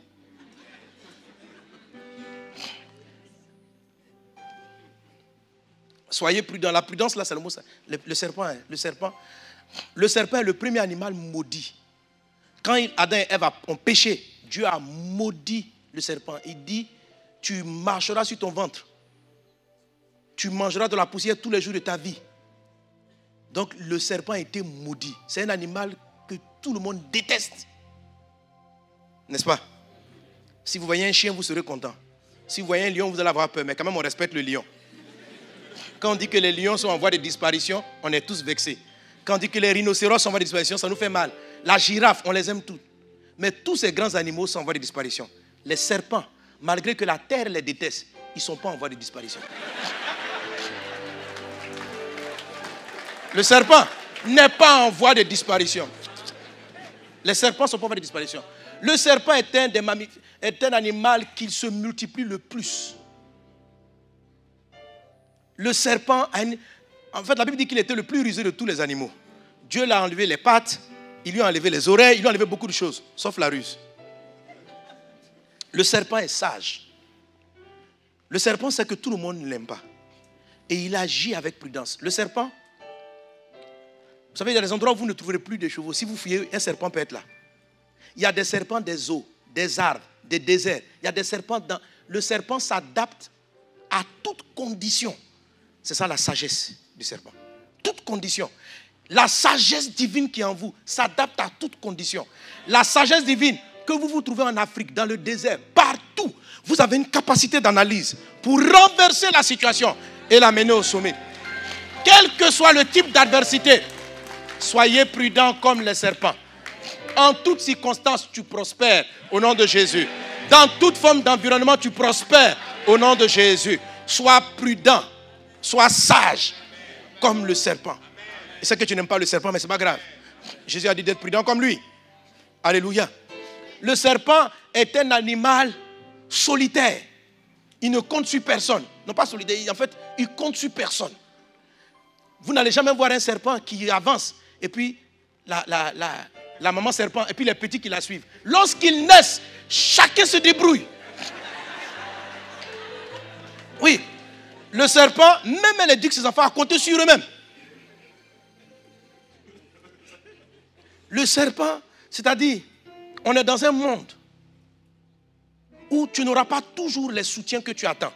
Tu dois trouver, le serpent trouve en lui la sagesse de survivre. Il ne dit pas, ma maman ne m'a pas aidé, mes parents ne sont pas avec moi. Voilà. Quand la sagesse du serpent, c'est quoi? Peut-être que tu as eu la mauvaise maman, tu as eu un mauvais papa. Papa ne t'a pas pris en charge. Tu as eu tous, oh, tu as trop souffert. On a compris. Mais Jésus dit. Alléluia. Amen. Tu es béni. Donc, ça veut dire quoi? Que tu as la capacité de t'en sortir. Quels que soient les abandons que tu as connus. Quel que soit ce que tu as vécu. Tu peux t'en sortir. Le serpent n'a pas le temps de pleurer. Il ne pleure pas sur son handicap. Il est handicapé. Il n'a pas de pied. Il peut être là, mais Dieu, vraiment, tu as maudit tout. Je suis trop maudit. Hey. Est-ce que vous savez la vitesse d'avancement du serpent? Le serpent a perfectionné son handicap.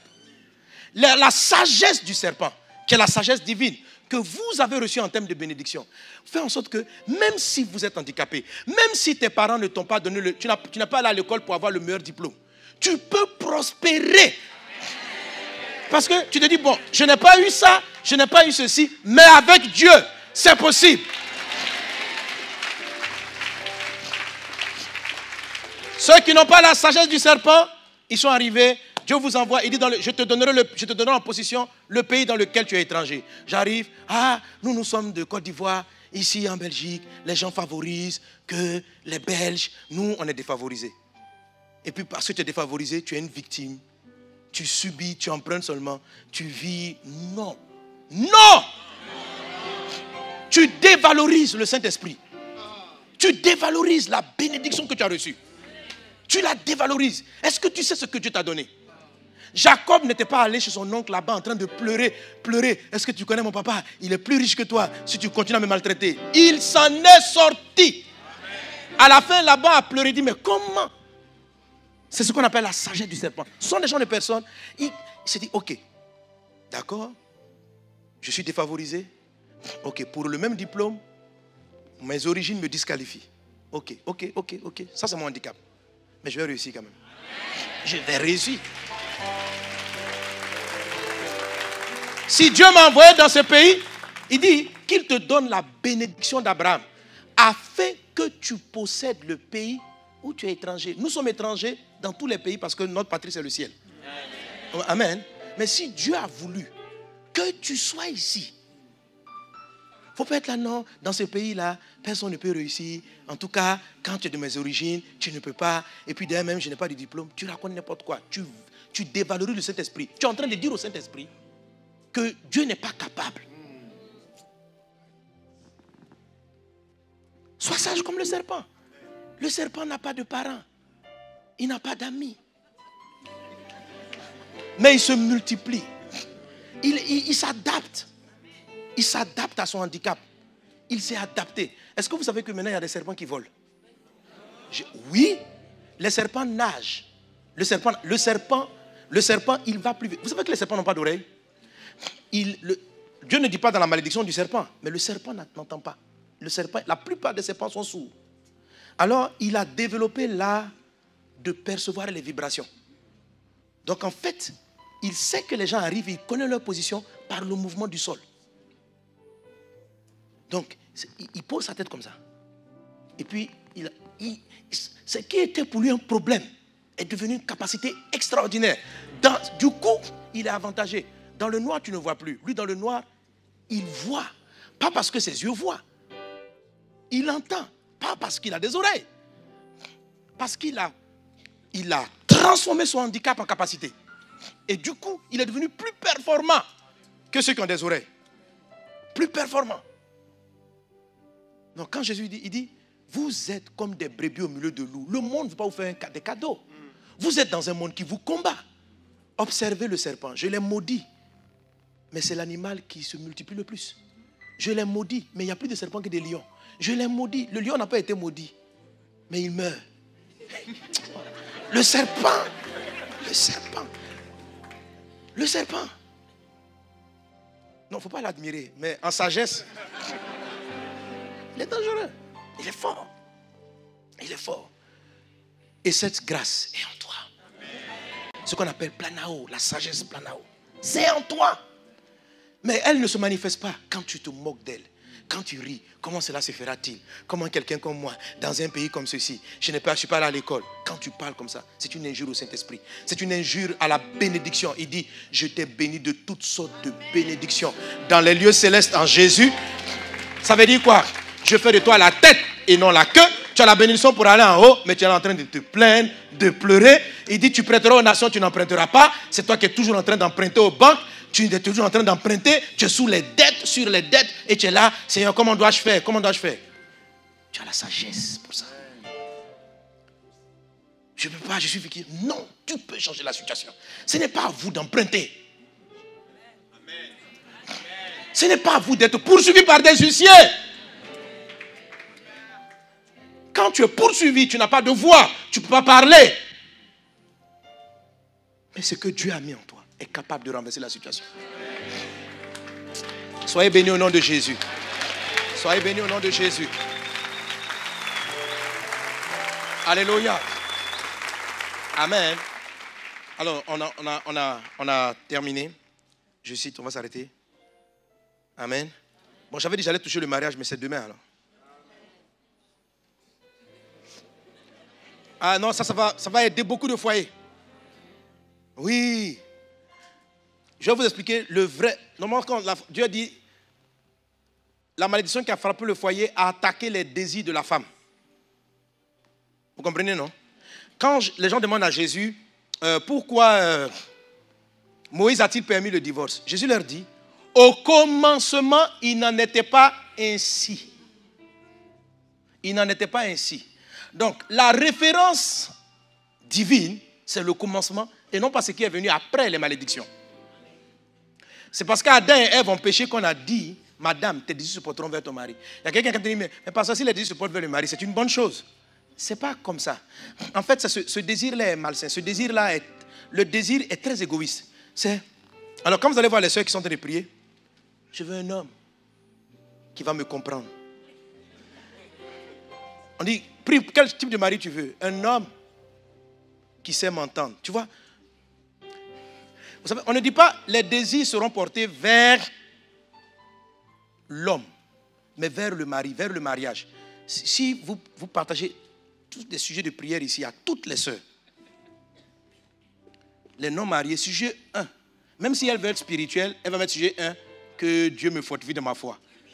2, je vais me marier. Mais si tu touches son cœur, numéro 1, je vais me marier.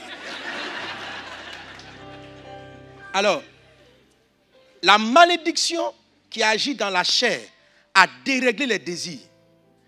Et les femmes aspirent de manière anormale au statut de femme mariée.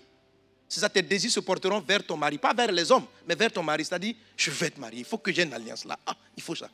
Alors, quand ce désir-là n'est pas satisfait, ça transforme d'autres choses. Ça peut transformer d'autres femmes en Jézabel. Ça transforme d'autres femmes. C'est ce que les gens appellent, les gens vont appeler une forme d'émancipation. La femme doit être comme l'homme. Toutes ces choses-là qui transforment les hommes en des femmes, tout ça, ce sont des conséquences de la malédiction.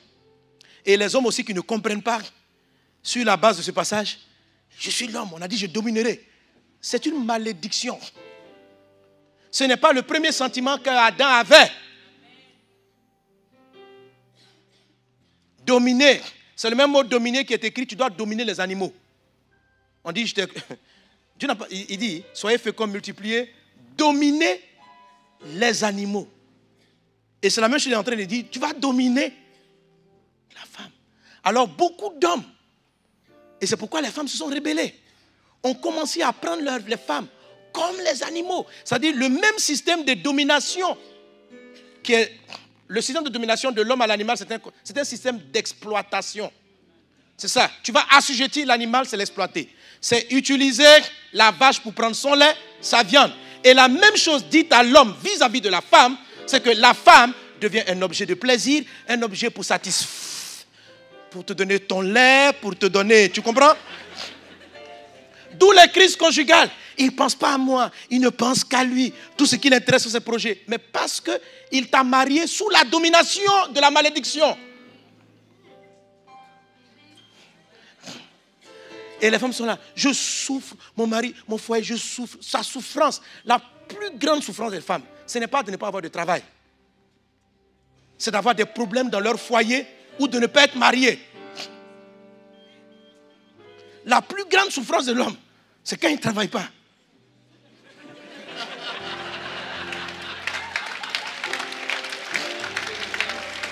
Le mariage, ce n'est pas sa priorité.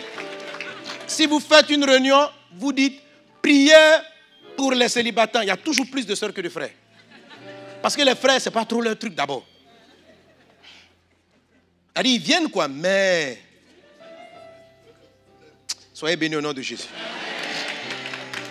Mais demain, comment on neutralise ça? Une fois que vous équilibrez le mariage, selon les normes d'avant la malédiction, le couple est paisible. Le couple est paisible. Les désirs de la femme, parce que ce qu'on appelle le mot désir, même c'est un mot déjà corrompu, après la malédiction de la chair. Avant, l'homme n'avait aucun mauvais désir. Le seul péché qui lui était interdit de commettre, c'était manger le fruit. Ça veut dire qu'il n'y avait aucun sentiment de meurtre en l'homme. Dieu n'a pas dit tu ne tueras pas Adam. Dieu n'a pas dit tu ne voleras pas. Dieu n'a pas dit tu ne mentiras pas. Il n'y avait pas ça en lui. On dit la seule chose, tu ne manges pas le fruit. L'homme était incapable de faire du mal, incapable d'injurier. Tous les autres péchés sont apparus. Le meurtre est rentré dans l'homme quand il a mangé le fruit. Sinon, Dieu ne dit pas tu ne tueras pas. Ça a toujours été interdit de ne pas tuer. Mais l'homme était incapable de sentir de l'animosité et de vouloir la fin. Mais lorsqu'il a mangé le fruit interdit, alors il y a des choses qui ont apparu. La malédiction, c'est pourquoi il dit, a frappé la chair de l'homme. Alléluia. Mais Jésus a vaincu la malédiction. Jésus a vaincu la malédiction. Demain, je vais t'expliquer. Et quand votre foyer est bâti sur le premier point de Jésus, la vraie bénédiction du mariage, c'est glorieux. C'est glorieux. C'est glorieux. Amen. Amen. Demain. Alléluia. Alors, pour ce soir, ma prière, ce que vous avez compris, c'est maximiser la sagesse divine. Dans tous les domaines, il y a un savoir-faire. Alléluia. Donc, recherche la sagesse divine, maximise toujours, sois toujours rempli du Saint-Esprit, grandis dans ton amour pour Dieu et pour les hommes. Tout ça, ça développe la sagesse divine en toi. Accroît la sagesse par la lecture et le travail. C'est la quatrième clé, le quatrième principe de bénédiction. Il faut beaucoup lire. Prêche le Christ. Parle de Dieu autour de toi. Proclame l'évangile. Ça développe en toi ce qu'on appelle la sagesse qui naît de la croix. Paul dit, nous prêchons une sagesse. Nous prêchons. Il dit, la prédication de la croix est une folie pour ceux qui périssent. Mais pour nous qui sommes sauvés, elle est puissance de Dieu. Donc, un chrétien doit prêcher. Il faut savoir ce qu'on prêche. Il ne faut pas prêcher la prospérité. Non, non, non. Prêche la croix. Ça te rend plus. C'est très puissant. Amen. La sixième chose, développe l'onction et tes dons. Tous les dons spirituels que tu as donnés, il faut les accroître. Ces 6 éléments-là vont faire que Christ va régner. Ton intelligence sera supérieure. Lis beaucoup. Lis beaucoup. La malédiction rend les gens paresseux à la lecture. Amen. Amen. Ce sont les 6 clés pour développer les capacités qui sont inhérentes à toute bénédiction de domination pour prêter aux nations, réussir dans les entreprises. Amen. Elle ne touche pas seulement la bénédiction de la fécondité en tant que procréation. Là, c'est la capacité biologique, etc. Amen. Donc demain, je toucherai un peu ma famille. Et si Dieu le permet, je dois toucher un peu les opportunités. Oui. Voilà. Je dois toucher l'aspect neutraliser la malchance. La malédiction apporte la malchance. Ce qu'on appelle la poisse. Vous connaissez la poisse? La malédiction, quand il y a une malédiction qui agit sur un territoire, il y a la poisse. Oui, il y a la poisse. La poisse. Et toi, tu n'es pas poisseux en tant qu'un chrétien béni. Mais si tu ne maximises pas, tu vas acheter un camion pour le mettre en circulation. Mais le chauffeur qui conduit, il est poisseux. Pourquoi? Parce que dans ce territoire, il y a beaucoup de gens qui sont poisseux. Ok? Donc, maximiser la bénédiction te permet, quand la Bible dit je te bénirai, tu vas bénir les autres. Quand tu vas faire ce qu'on appelle la gestion de contrôler la poisse, ça fait que les gens qui s'approchent de toi sont systématiquement dans ton environnement de bénédiction. Parce que toi seul, tu ne peux pas être béni dans un environnement où tout le monde a des problèmes. Ok? Nous, on a été bénis, mais on vit dans un peuple. On vit avec des gens. On vit avec des gens. Si toi seul, tu réfléchis, tu comprends tout, mais tous tes collaborateurs, ils ne veulent pas réfléchir. Tu fais comment? C'est-à-dire la sagesse de l'élévation. Là. Tu l'as. Nous irons au sommet. Et puis ils sont là. Oui. Parce que tout ce que tu expliques, c'est bien. Bénis-nous seulement. Prie pour nous. Tu dis non, comprends. Améliore la technique. Développe-toi dans tel domaine. Papa, tout ça, c'est trop long. Tu expliques à la dame, voilà comment tu dois faire pour te marier. Papa, tout ça, c'est long. Je vais me marier. Le mari n'a qu'à venir, c'est tout. Quand c'est comme ça, ça t'épuise. Donc, il faut que ce qui est en toi vienne neutraliser et permettre à tout le monde de bouger avec toi. Amen. Alléluia. Que Dieu vous bénisse abondamment. Que la faveur divine soit avec toi. Alléluia. Alléluia. Tu es divinement sage. Tu es glorieusement sage. C'est en toi. Laisse manifester le fruit de Dieu. Si vraiment tu es en Christ, tu es béni de toutes les bénédictions. Si vraiment tu es en Christ, première condition, tu es déjà béni. Et si tu es en Christ, comme en tant que béni, tu as des capacités. Et Dieu est en train de te dire, elles ne renversent pas la situation parce qu'elles sont inexploitées. Et parce qu'elles sont inexploitées. Parce que tu n'appelles pas le Seigneur. Il dit, il dit, voilà mon serviteur, il a sur lui le Saint-Esprit. L'Esprit du Dieu est sur lui. Esprit de sagesse et d'intelligence.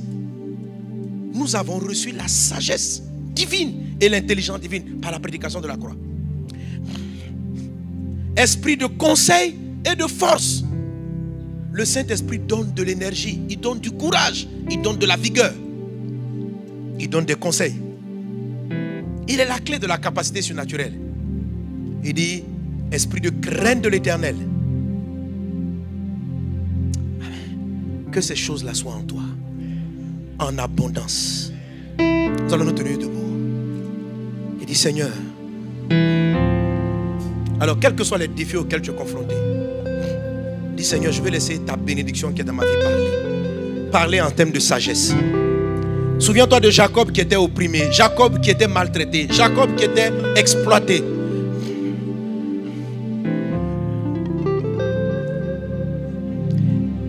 La malédiction a rendu peut-être le foyer de quelqu'un, comme on a lu tantôt. La malédiction crée des hommes cruels qui peuvent abandonner femmes et enfants.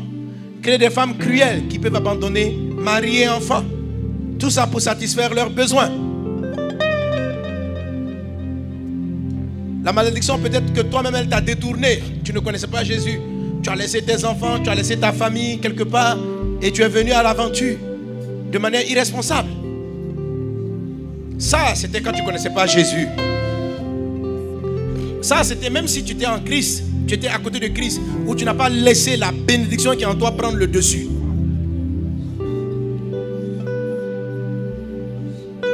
La bénédiction de Dieu te donne une capacité hors du commun. La bénédiction de Dieu crée des chances, crée des opportunités. La bénédiction crée un désir adapté. Maintenant, élève la voix. Prie le Seigneur. Parle à Jésus. Parle à ton Dieu. Demande-lui de développer la sagesse qui est en toi. Il existe une sagesse pour neutraliser ce que tu subis, mon frère. Il existe une intelligence. Même la science que Dieu a donnée aux hommes, elle a été capable de neutraliser les douleurs de l'enfantement. Elle a été capable d'amener les hommes à surpasser la loi de la pesanteur par la fabrication d'avions. La bénédiction sur l'espèce humaine qui a dit aux humains, vous allez dominer, a donné aux humains la capacité de créer des voitures pour dominer dans la vitesse. Le guépard, les chevaux, pour aller plus haut que les oiseaux. La sagesse que Dieu a décrétée dans la bénédiction.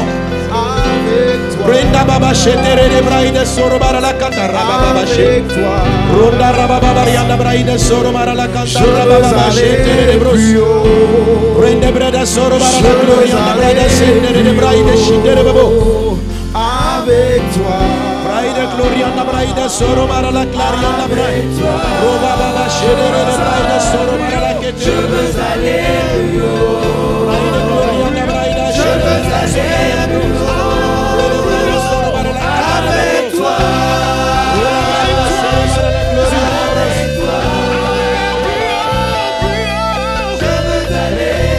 Braida Soro Marala Gloriana Braida Soro Marala Kotarina Bro. Braida Braida Soro Marala Katarra Babesh. Roda Rababa Baba Shendere de Bra. Avec toi, je veux aller plus haut. Je veux aller plus haut. Je veux aller plus haut. Avec toi.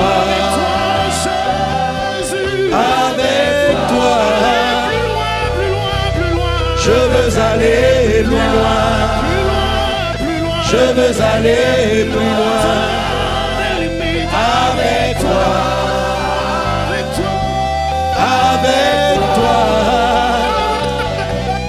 Je veux aller plus loin.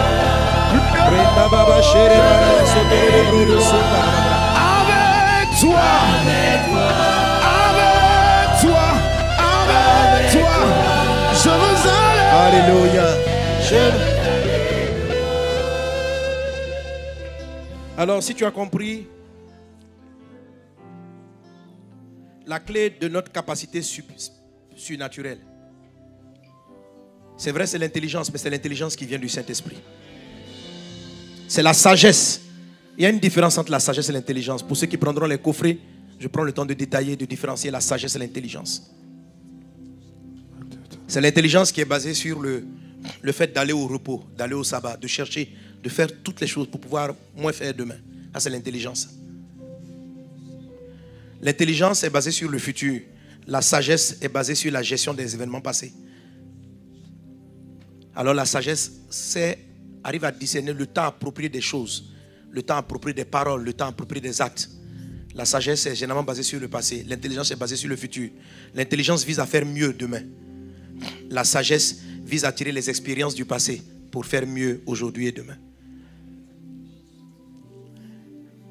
Et la Bible dit que Jésus, avant de partir, nous a donné le Saint-Esprit. Et il nous a bénis de toute bénédiction dans les lieux célestes en Jésus. Lorsque vous lisez l'histoire de Jacob, il dit en Genèse 37 qu'en fait, pendant que son oncle était en train de le voler, de ne pas le payer, chaque fois l'oncle définissait un salaire qui n'était pas impossible. Il dit, tu vas avoir les brebis qui ont des points noirs. Or, il savait très bien que son cheptel n'enfantait jamais des brebis de ce genre. Jacob dit en Genèse 37, il dit, pendant qu'il dormait, ou bien pendant qu'il priait, c'est comme si le ciel, il avait un songe. Et Dieu lui montrait des choses. C'est comme ça cette capacité venait. Jusqu'à présent, on ne sait pas comment Daniel a résolu comment Jacob a résolu le problème. Vous trouvez le même type de sagesse avec Daniel. C'est comme quelque chose qui vous amène à des connaissances qui ne sont pas de la terre. Et ces gens-là les ont touchés. Et l'Esprit me dit, il dit, mon fils, j'ai donné ça à l'église. L'église est supérieure à l'ancienne alliance. À l'ancienne alliance. Mais les gens ne veulent pas réfléchir. Ils ne veulent même pas me consulter pour me demander, mais comment on règle ceci? Ils cherchent la magie.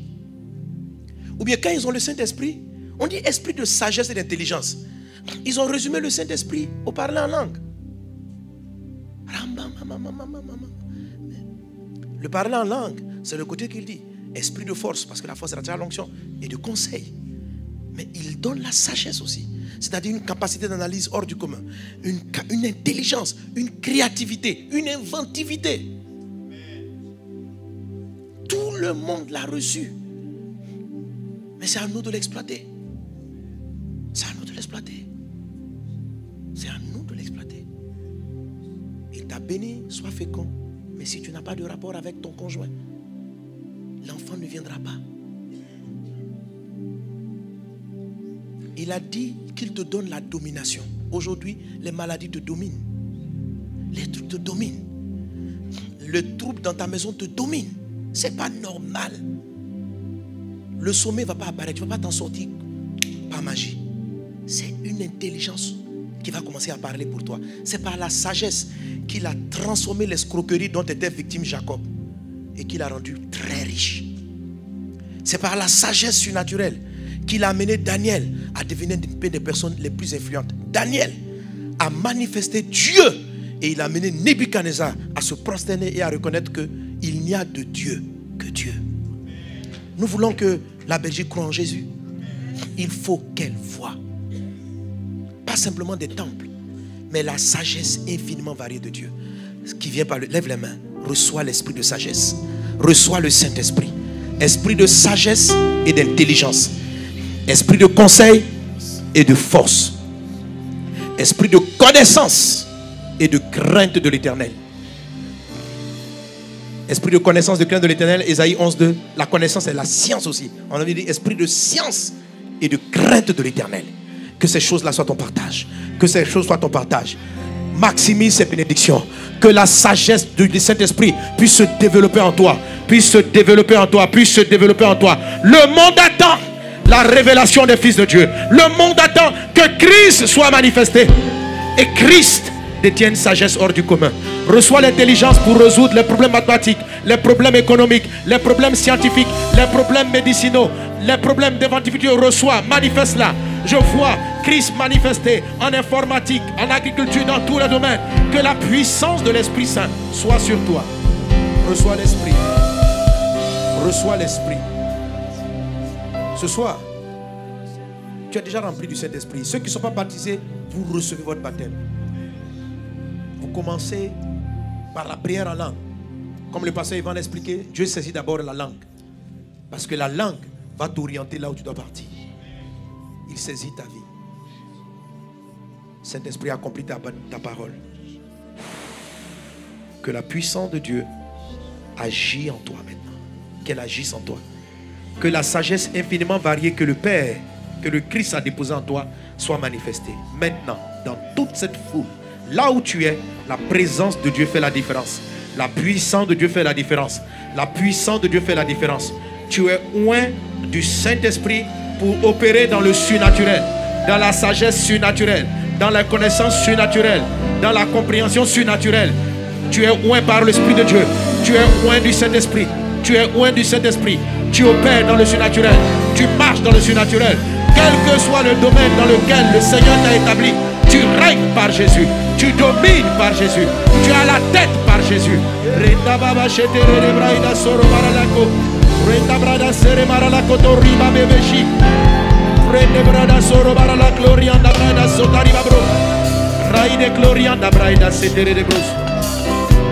Au nom de Jésus. Seigneur, j'ai prié ainsi. Mets la main au milieu de la tête et que cette bénédiction soit ton partage. Dis Amen. Tu es déjà béni, mais n'oublie pas qu'on bénit pour hériter davantage de bénédictions. Donc quand je te bénis, reçois encore. Tu as la sagesse divine en toi. Tu domines. Tu prêtes aux nations et tu n'empruntes pas. Tu domines par le Saint-Esprit. Tu domines par le Saint-Esprit. Tu es béni au nom de Jésus. Quelqu'un acclame Jésus. Amen. Alléluia.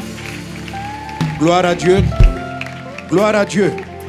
Alléluia. Demain, il y a les offrandes habituelles, mais je vais te challenger. Te challenger à faire 2 types d'offrandes. 12 et puis 7. Amen. Alléluia. 12 parce qu'il y a 12 grands principes de bénédiction, de sagesse. 12, ça veut dire des multiples de 12 ou des dizaines de 12. Des dizaines de 12, 12 euros, 120 euros, 1200, etc. Ou des multiples de 12, 12, 24, 240 euros, 2400. Donc multiples de 12 ou dizaines de 12. Et puis aussi 7 par rapport à la sagesse. Amen. 12 et 7. Alléluia. Donc multiple de 7 ou une dizaine de 7. Amen. Tu vas les prendre dans ton enveloppe pour demain, faire une offrande et apporte quelque chose qui a de la valeur pour toi. Alléluia. Tu ne peux pas acheter la sagesse. On veut rendre grâce à Dieu pour la parole. On veut poser un acte prophétique. Amen. Et demain on va prier. La bénédiction est puissante. La bénédiction est puissante. Amen. Voilà, demain je ferai aussi la dédicace de quelques ouvrages, les ouvrages avec lesquels je suis venu. Vous avez celui-là, je crois que je l'avais abordé la dernière fois. Vaincre les 4 attaques majeures du malin. Amen. C'est un enseignement très fort. Il faut l'avoir absolument. À cet enseignement aussi que j'aime beaucoup. 4 types de vêtements spirituels à revêtir, qui va avec 4 types de vêtements spirituels à ôter. Voilà. Il y a certains qui ont comme l'impression de porter sur eux un habit d'opprobre, un habit de rejet. Un habit de rejet. La Bible dit qu'il y avait le souverain sacrificateur qui était sale. Et Dieu a demandé, Dieu a voulu le bénir, dit qu'on lui déchire son vêtement. On a déchiré le vêtement sale et on l'a revêtu. Tout ça sont des images spirituelles qui traduisent certaines dimensions du Saint-Esprit dans votre vie, certaines phases de l'onction dans votre vie. Amen. Donc, voilà. Peut-être demain j'ai le temps de commenter, mais c'est un enseignement très important. Donc, l'enseignement que je suis en train de donner, 12 principes de bénédiction. Ici, j'ai marqué 12 principes de bénédiction pour une œuvre croissante et influente en milieu hostile. 12 principes de bénédiction pour une œuvre croissante et influente en milieu hostile. Amen. C'est toujours dans la même série, la puissance du trône de grâce. Là, j'espère parler de ça. Je ne peux pas parler. C'est compliqué. Ah, le temps. La puissance du trône. Oh, c'est la clé pour arrêter la poisse. Les malédictions, oui, c'est la clé. La puissance du trône de la grâce, c'est ça la clé. Quand il y a des malheurs qui frappent un environnement, c'est ici ça se traite. Ce qu'on appelle, la Bible dit à Hébreux chapitre 4, approchez-vous avec assurance devant le trône de la grâce. Fait la différence. Amen. Il y a cet enseignement-là qui est une forme de manifestation de l'amour de Christ, les 4 dimensions de l'amour. Comment manifester Christ? C'est le thème. Comment manifester Christ? Les 4 dimensions de l'amour. Ok, donc le CD audio de Vaincre les 4 formes d'attaque majeure. Mon dernier CD de chant. Amen. Je chante aussi. Et puis, je vous ai parlé de la sagesse. Voilà, c'est pourquoi je fais les offrandes de 7. Les 7 colonnes de la sagesse. Acquérir et développer la sagesse divine, qui est une autre série. Et si je parle de l'intelligence qui t'amène au repos, la différence entre la sagesse et l'intelligence. Amen. Que Dieu vous bénisse abondamment. Vous êtes bénis. Vous êtes bénis. Tu es béni. Ta vie est bénie. Ta maison est bénie. Amen.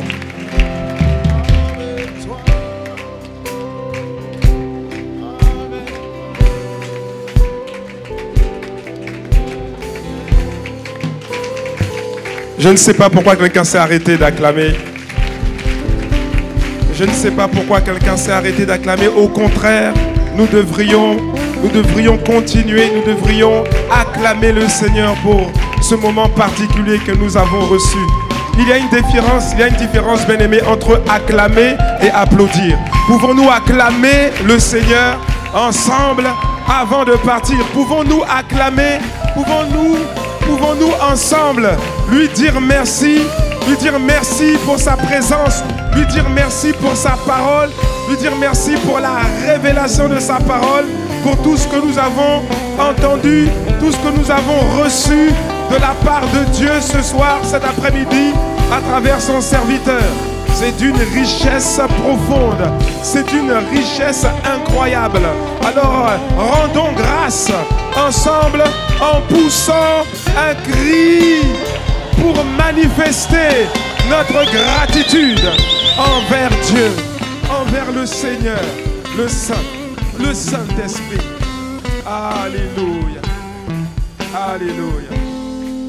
Que quelqu'un dise Amen. Amen, amen, amen, amen. Waouh. Que quelqu'un dise waouh. Bien aimé, alors franchement, après avoir entendu un tel message, en fait,